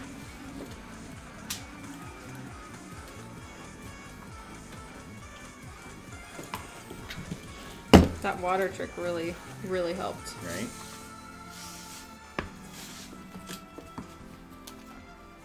Can't believe I didn't know that soon. I would have made a lot of these things. I know, it looks like it.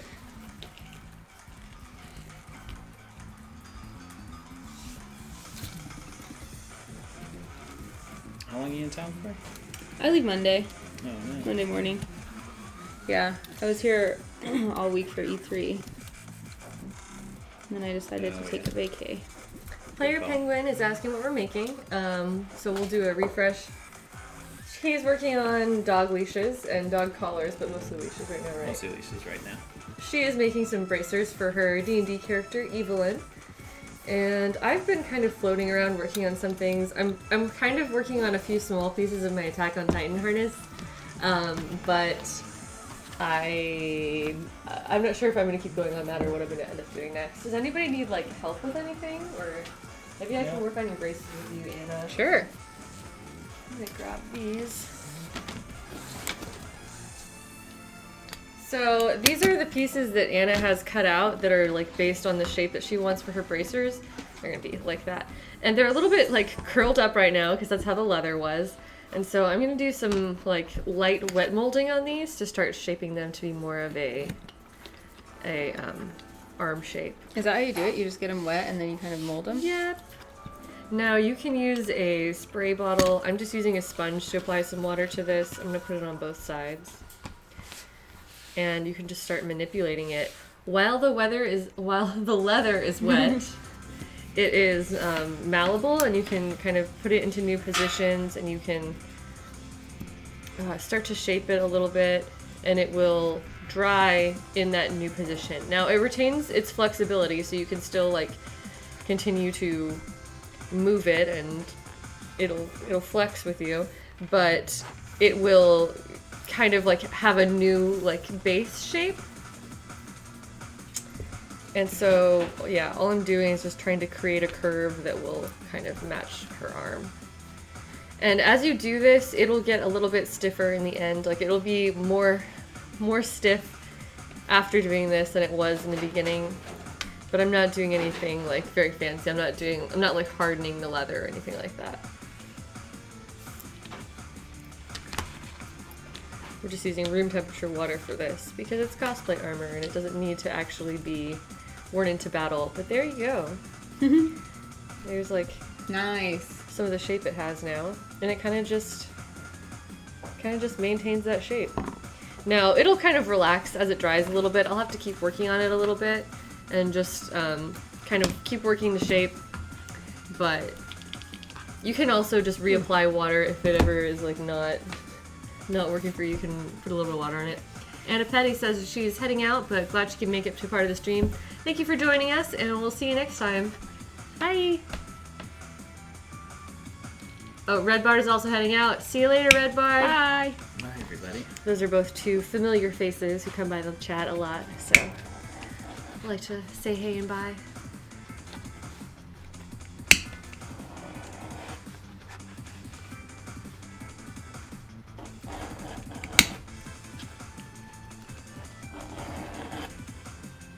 Alright, there's one down, and now we will wet mold the next one.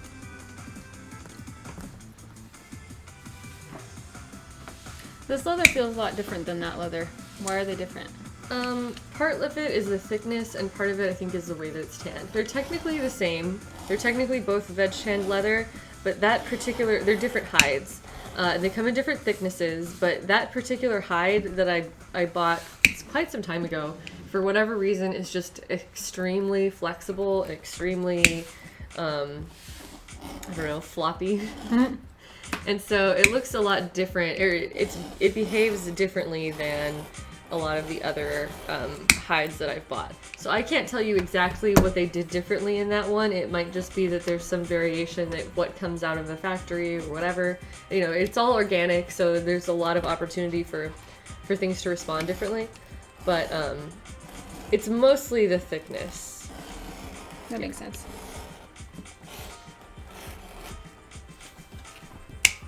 You said veg tanned? What does that mean? Veg tanned. Veg tanned is short for vegetable tanned, and it refers to the tanning process and what chemicals are used. So there's vegetable tanned, there's chromium tanned, there's brain tanned, and I'm sure yeah, there's other tans, other ways of tanning it too, and that all refers to the chemicals that are used in that process. So veg tanned leather or vegetable tanned leather, I always just call it veg tanned for short, is your tooling leather, anything that you're going to make armor out of, anything that you can do tooling into the surface of is veg tanned leather. Dr. Cantress is asking, does the age of the animal have that much of an impact on the resulting leather? I'm sure that there's some impact, but I could not tell you exactly what it is. The hides that I buy are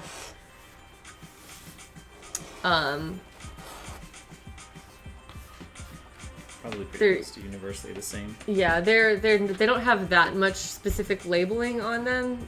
Like from Tandy, you just kind of go in and you buy it based on how thin it is or how thick it is. But I don't know whether or not the age of the animal. I would imagine that it plays a role, but I couldn't tell you exactly what the difference is or what the significance is.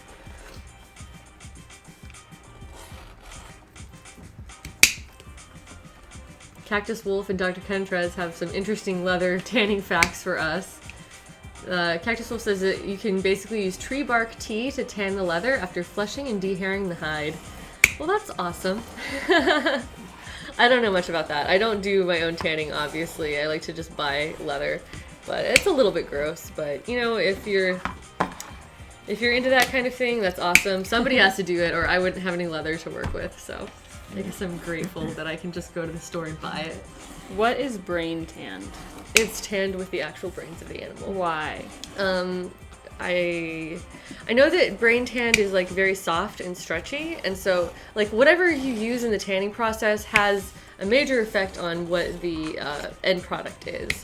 So I couldn't tell you enough about it to be like, oh well, it's exactly this and this. But I know that it's probably an older process. It's probably when you're hundreds of years ago, you're a DIY hunter. DIY hunter. DIY hunter. Everybody's DIY. Right. Back then, you would catch an animal, make it your dinner, use the rest of the animal, ideally, to do other things, perform other functions, and so you could tan the hide, and you could use the brains of the animal in that tanning process.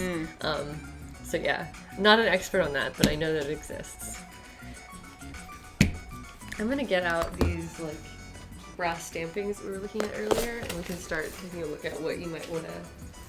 How do I make them. this little thing, do you think? Because this is smaller than the stamp that we used You on can the just other cut one. it out with Just the, with the knife. Yeah, I just used that initially because I thought it would be convenient, but if it's too big or if it's not exactly what you want, then there's no need. I'm so excited for those. Thank Trying to think of how we could make a sunshine looking thing. Whalefax is asking, does it change the color? I assume you're talking about the tanning process. I'm sure that... Oh, do you have a tinier one? I do. Perfect! Nice, yeah, just use that one. I need to get one of those. I'm sure that different tanning processes can result in different colors. Veg tan is always kind of in this color range. This is two different ones. This one's darker because this hide is older, and this one is a little bit fresher and it's a brighter color. But this is kind of like the range of how veg tanned leather comes. Wet first. Right. And for other types of leathers that have different finishes or different colors, it's usually an additional part of the process and not necessarily exactly a result of the tanning.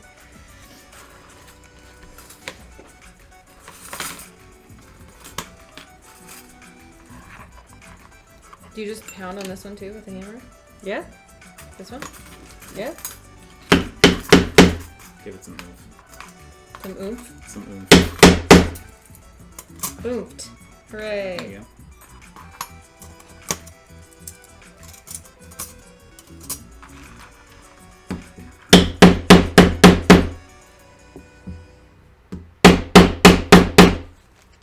No, come on. I didn't get that one wet enough. There we go.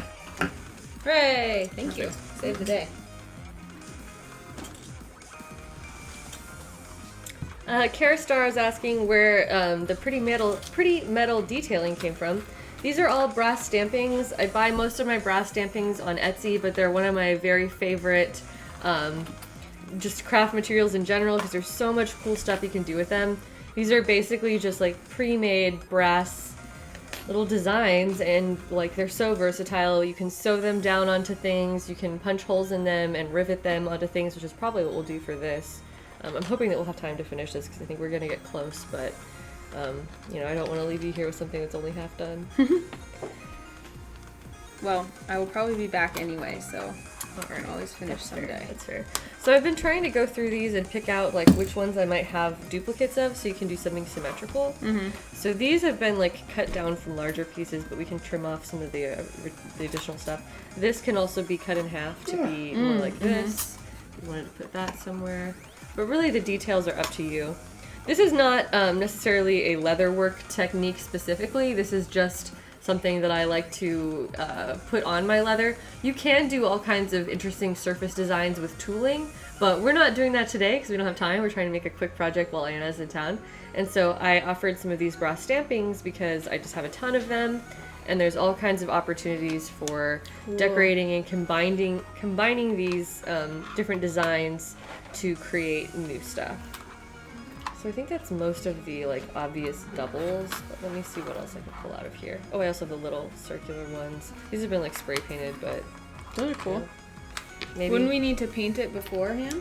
Yes, we'll paint it beforehand, but they're easy to apply after. Okay. Oh, and then I need to do the end of the thingies. Oh right. Arin, do you still have your end strap cutter out, or The strap cutter? not the strap cutter, the end punch for the belts, the belt end punch? Hooray! I'm gonna trade More places pounding. with you and be over here now, Yeah. so that you have more of the center. Thank you. That's a good point. What if I just paint these right now, and then we can then they can be drying while you're doing that stuff? Should we do the little hand piece if we're gonna paint them so they'll all be painted at the same time? Yes. All right. Well, I'm gonna start cutting those out then, so that we Okay. have time. If we don't finish in time, totally okay. Yeah, I think it might be. How long do you think you're gonna be able to be here before you have to go and do everything? I don't know. I just messaged my friend asking when I need to be at dinner. And she said she'd check. Okay. Well, then you can find that out. And Yeah. Yeah. That'll give these a little bit of time to dry before we start putting paint on anything. Oops, sorry. No worries.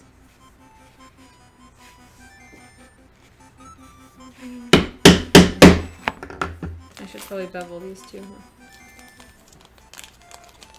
Huh? Up to you. I don't generally bevel the straps just because they're so small, but yeah, you could. Are you waiting for this tool? No, I'm thinking of trying to think of what I should do.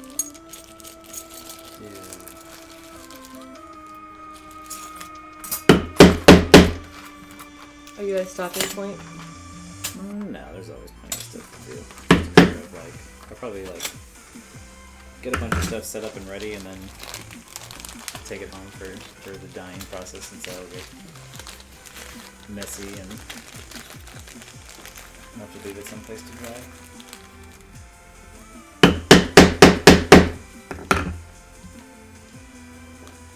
Fun. All right, I'm gonna set this stuff aside, but you now have all of these options. And then I will begin cutting want that out stuff your back? hand No, pieces. you're good. I'm gonna cut the hand pieces out just so I have something to do, and that way you can do your own like kind of designing and spend your Ooh, time yeah. like figuring out how you might want to arrange some of these things. Fun. Yes. And meanwhile, I'll just be right here on the edge. I think I want to bevel these because I enjoy beveling. Well, then go for it.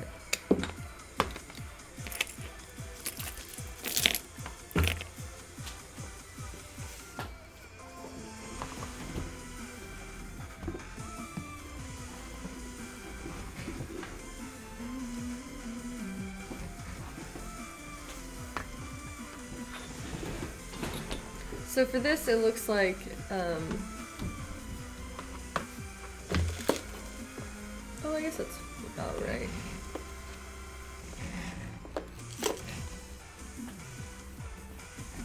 I'm not gonna get two out of this piece. Get one.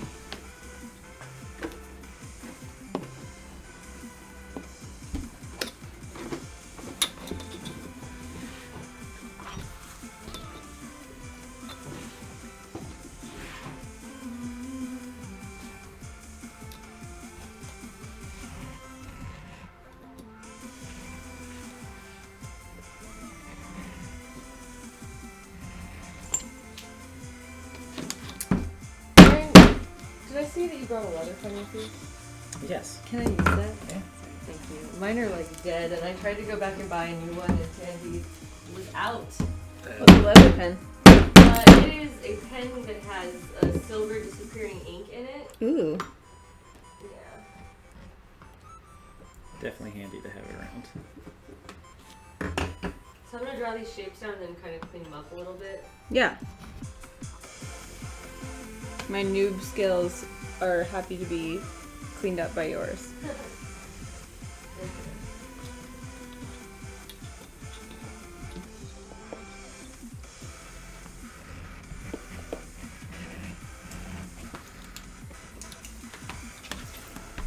And are my shoes sitting there? Oh, they're right here.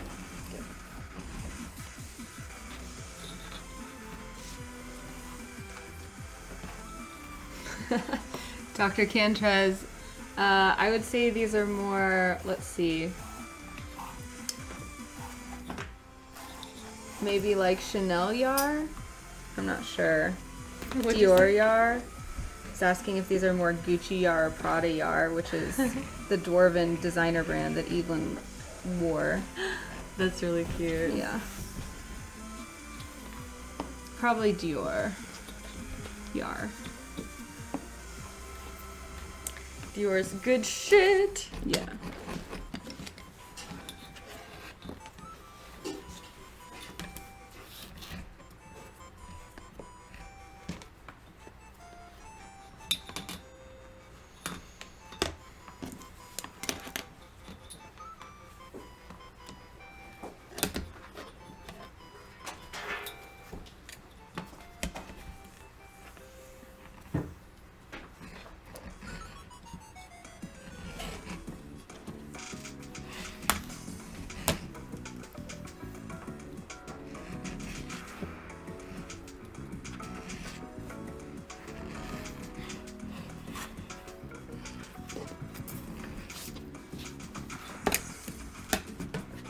This is a lot harder on this tiny soft leather.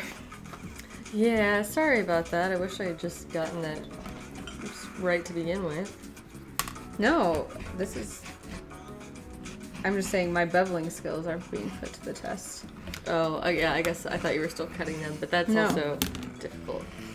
Yeah, that's one of the reasons why I don't. Yeah, I Bevel shouldn't the have, but I straps. like it. It feels good to do. That's fair. You know what? You do what you enjoy.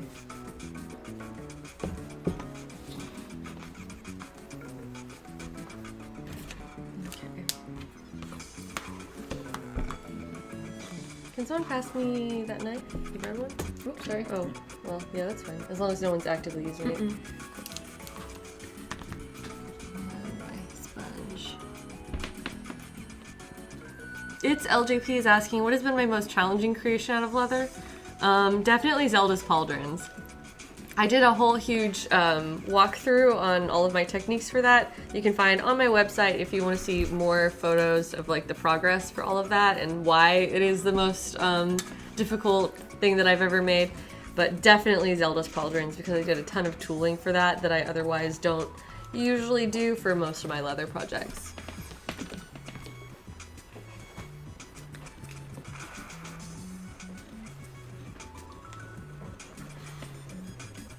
Does anybody else want to answer that question? This is the most difficult thing I've ever made out of leather. But you're here, you're learning. This is the only thing I've ever made out of leather. Probably that leather harness, of course, for me. That looked really complicated. Yeah, for real. It was not as simple as I thought it would be. Cactus Wolf and Nightbot are both on it with the links to my website and to that article, so thanks.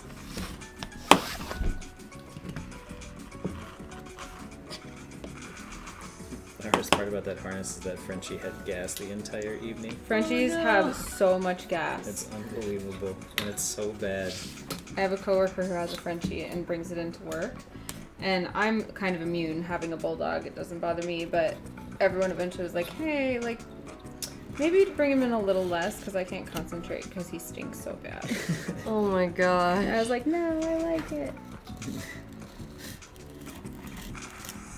That's pretty funny. It is tough because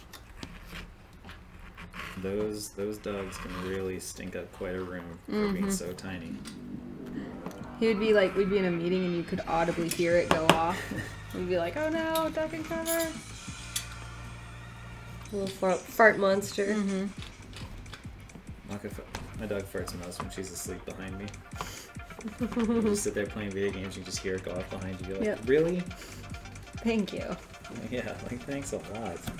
You know, I don't think I've ever heard my cat fart. No. Aries is too proper for that. He is quite proper, but he does lick his butthole a lot. Gotta keep that area clean, you know? That's true. At least he bathes some part of his body. He's like so big and fluffy that I think he has difficulty getting around to like all of his back and everywhere.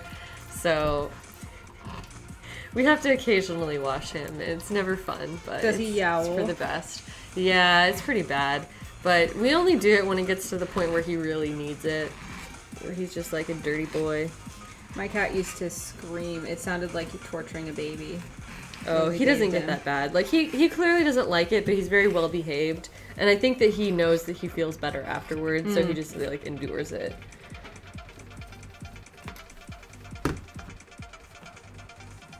Nice. Yeah, it's mostly symmetrical. I think I'm going to adjust it a little bit more.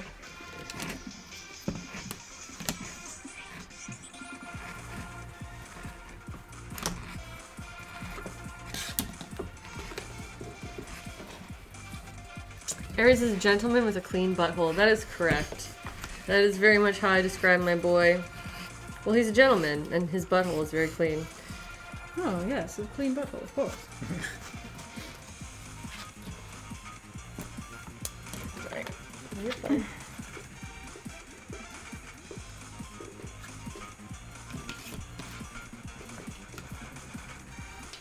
I totally understand.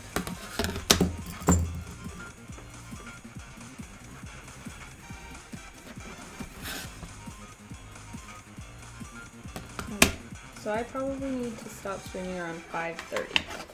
Okay, so that's about 45 minutes from now. I'm fine to go to that time if you guys are both down. I don't want to keep either one of you, No, I but can't. This was my plans for the day. cool. Well, I know that Jared will want dinner around that time because we talked about it. So if Anna's got her own plans, then if you want to join us for dinner, we could all go out somewhere or just figure it out. I'm bummed I don't get to hang out more with Jared.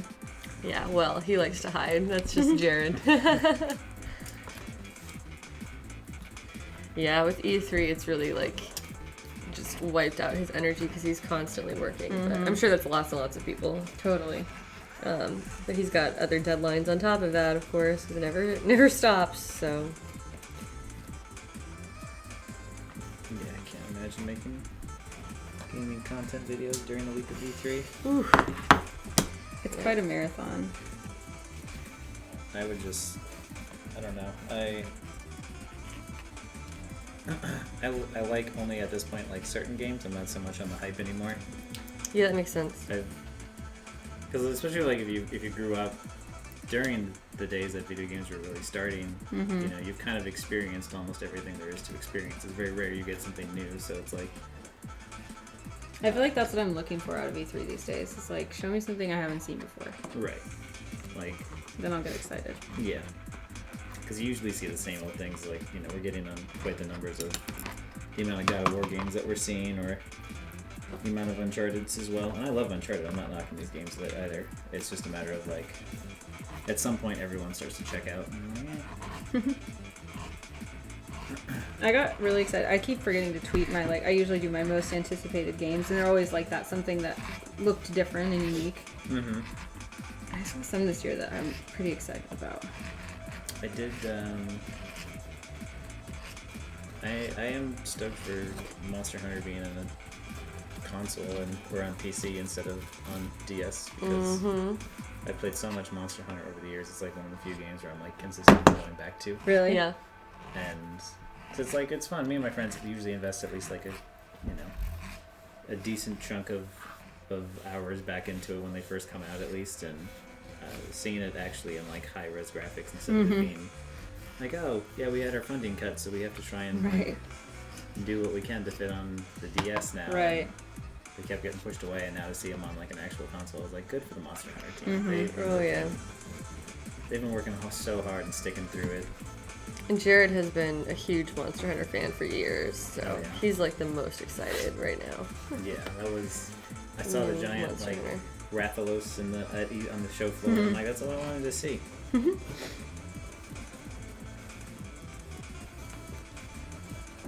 I'm just obsessed with role playing now, so games that have to do with role playing or character or stories is like everything to me right now. Yeah, I've always been into JRPGs or just RPGs in general. Yeah. Well, there's like, I'm not usually super into a lot of the like headliners anymore. I'm more into indies usually, but Sea of Thieves that just got announced. Yeah, that looks really awesome. Yeah, I didn't expect to be as into it because I was like, pirate, like RPG. But what's cool about it is it's like built for role players because you basically just create your own pirate crew and like customize your character and then go on adventures together. Yes. So I'm super excited for that, to like get a group of people together who want to pretend to be pirates with me. I want to Play. pretend to be pirates. Yeah, dude. Doesn't that sound fun? Yeah. Who doesn't want to pretend to be a pirate? Ninjas? Yeah, there's fire. That's a good point. Obviously. Obviously. Like, I didn't think about it, but yes, that does make sense. Okay, there we go. Now I'll work on the design stuff. Yeah, the fun part.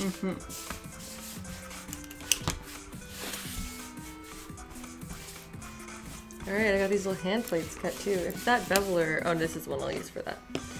I'll do beveling here.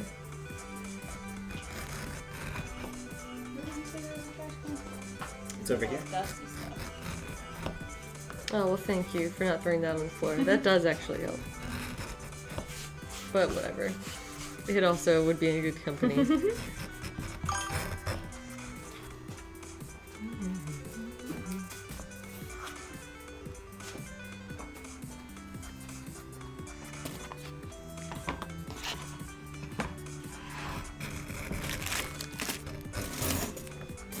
So these are just options. These were like smaller ones that maybe you can also incorporate around. So these are options too. Some of them are like curved or curled up because I was gonna use them for something else, but now I'm not going to. So they're all available for your heart's desire. Thanks. This is gonna be fun.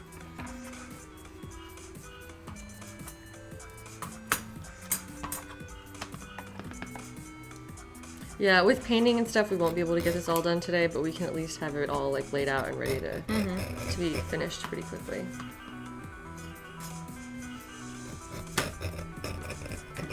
Should you do the pen again, Heidi? Or you good? I'm done, thank you though.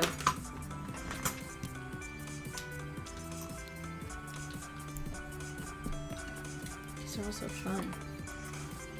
Play with. Mhm. Yeah, and they're very easy to bend into new positions, so you can like get it to really.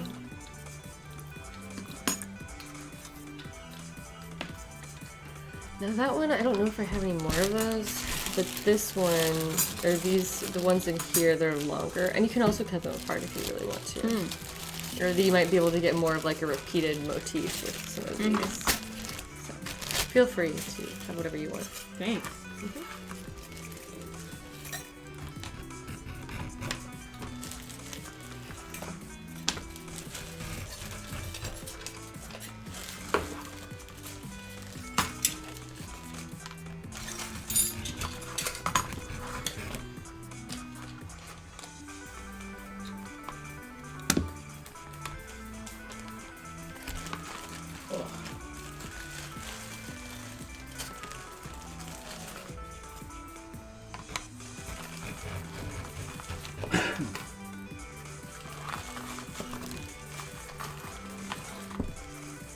It's LGP is heading out. Well, thanks for joining us, or LJP, I think I said that wrong.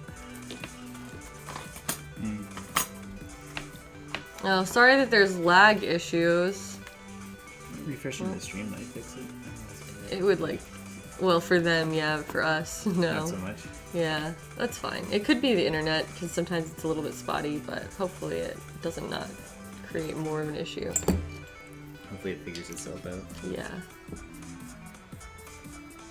I'm actually starting to get really tired, but I can hold out for a bit longer. I might have to go grab my We coffee. can stop from the fridge. whenever.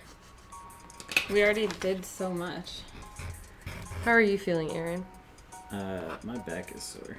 Alright, so you're pro stopping? I go as long as you ladies will. Alright. I'll stick with it because We should get to a stopping point on these since you've got them out and you're looking at them. So you should definitely take a moment and figure out which ones you want, and then maybe we could, Revisit later. yeah. And whether you want to like just come back and work on it here, you're more than welcome to do that, or you can take it all with you and maybe do some work on it at your place. I won't have the tools, I think. For a I'd lot have of to, it, like- you don't need very many more tools. You just need rivet setting tools. Right. But Which maybe I could just get.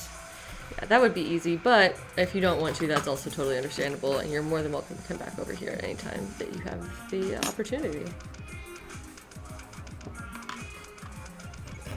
All right. Well, with that, we might be wrapping up somewhat soon. We'll keep hanging out for a little while until we get at least till we were like 10 till the hour. So we'll make it at least until 5 o'clock, and then we'll reevaluate and see how everyone's doing.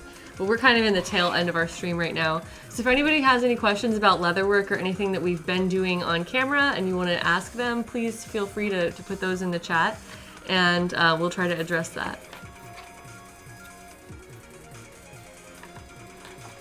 And as always, all of these streams are going to be archived on Twitch, and then they'll be moved over to YouTube. So you can always revisit if you want more fun hangout times or leatherwork instruction as well.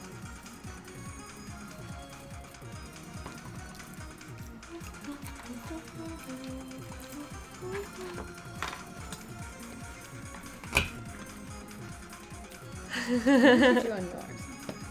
On this one? So I pretty much drilled little holes through. Oh, that might be something that is also time consuming. Or are you just looking at the motif itself? Yeah, just trying to figure out how much or how little I should put on there. As much as you want.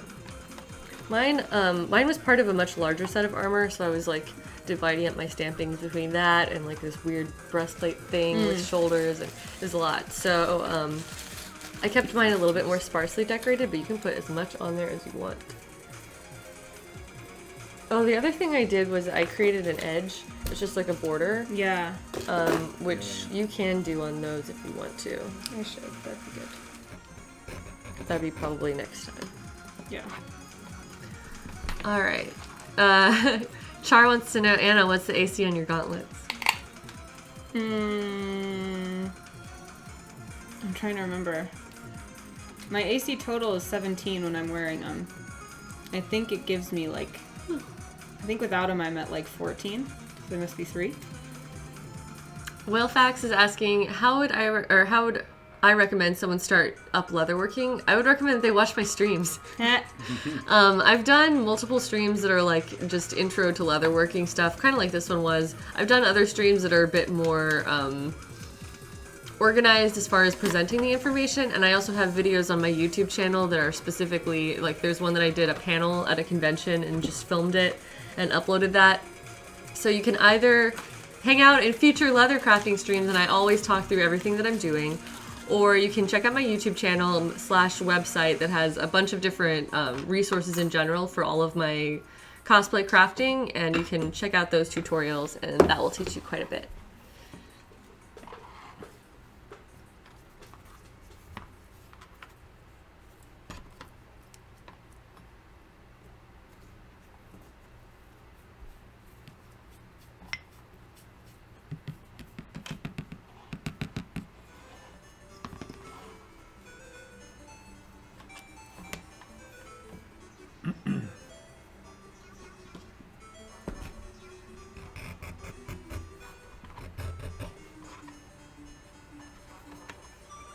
Hey, Zombie's here. Everybody say hi to Grace in the chat.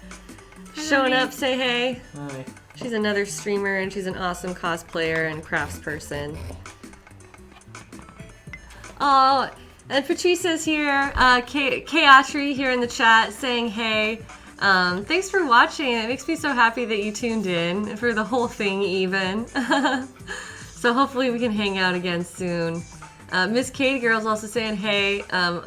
Unfortunately, Miss Katie, we are about to end the stream for the night, but we've been going for quite a while, and hopefully you can catch the next one. Oh, good. Well, thank you, Zombie. I'm glad that you enjoy watching the leatherwork. I'm surprised you aren't already using more leather, but you've got so many different materials already that you excel with. Sorry, thick leather. That's fine. You can make as much noise as you want.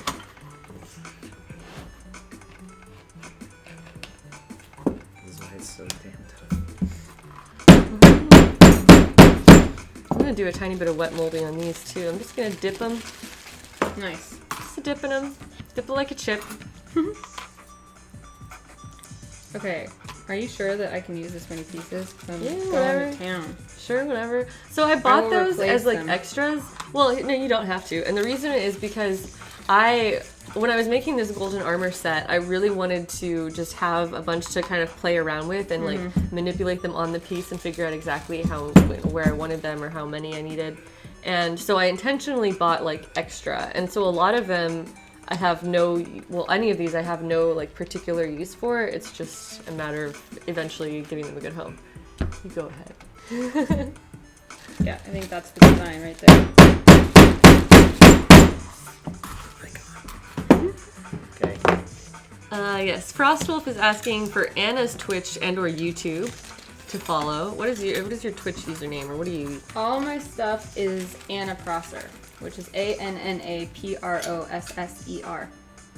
We can type that in if someone can reach the keyboard. Sure. The Feel easiest free to- way is my website, and that's just annaprosser.com, and that takes you to everything else. .com. Annaprosser.com. Aw, That's dang, me. nice. Yeah. Kitten's It on would be it. awesome to see you guys. She's got a link already. Anyway, cool. So yeah, go follow. Oh, and Kitten just linked to a list of Anna's stuff on Twitter, which I assume is probably a tweet that you made Yeah. about where to follow. So Yeah. you can like click on that and follow through to any of her social media. And she's very active on Twitch, considering that she works for Twitch. It's So- funny, I'm actually not on my own channel very often, but I try to host everything that I'm on my channel. I sometimes fail. I forgot to host today. but- Whatever. We've been having a good time. So yes, she's involved in a lot of live streamy type things. What about you, Arin? Are you? Don't really stream or anything like that. Usually if I do, I turn it on just for friends, so there's no like Twitch channel really for me. Oh dang, you gotta do that. Is there any place where people can go and follow you if they want to see more of these leashes and dog collars? Probably my Instagram. Cool. That's where all the dog things go. What's your I'm gonna follow Maka? you right now. Maka the Go ahead and direwolf. type it in the chat. Maka if the you want to. direwolf. Yeah, let me see if I can make sure. I want to make sure that that's correct. But yeah, so you can go follow Arin too. And we're trying to peer pressure Arin to start his his like Etsy store or whatever, so he can actually sell these wonderful creations of his. Is Maka M-A-C-A? MAKA. There you go. There's your little hand plates are done. Oh, I forgot I need to put these on the hand plates.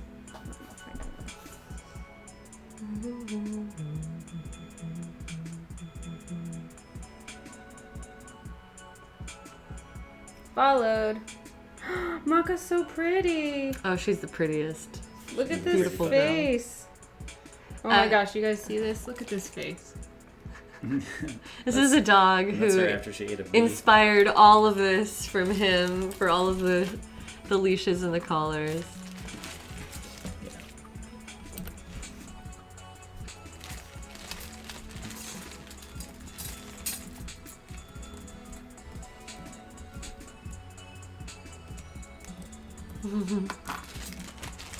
I think that should work. Okay.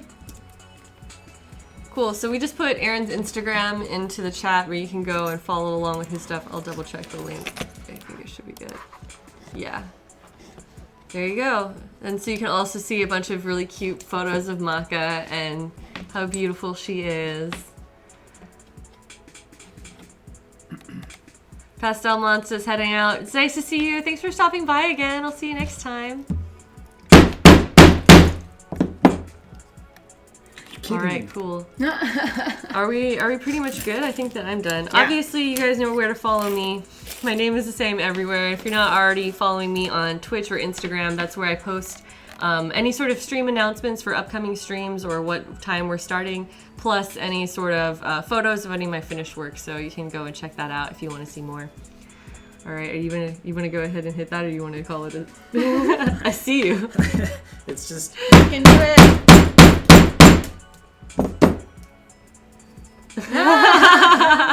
You might need to sharpen that. All right. On that note, I will see you guys later. Thank you so much for joining us, and hopefully my next stream, if I don't do like any sort of bonus streams, then my next stream will be Wednesday, and you can catch me then. And I will see you guys later. Bye. Bye. All right. Now I'm actually just gonna move it to there.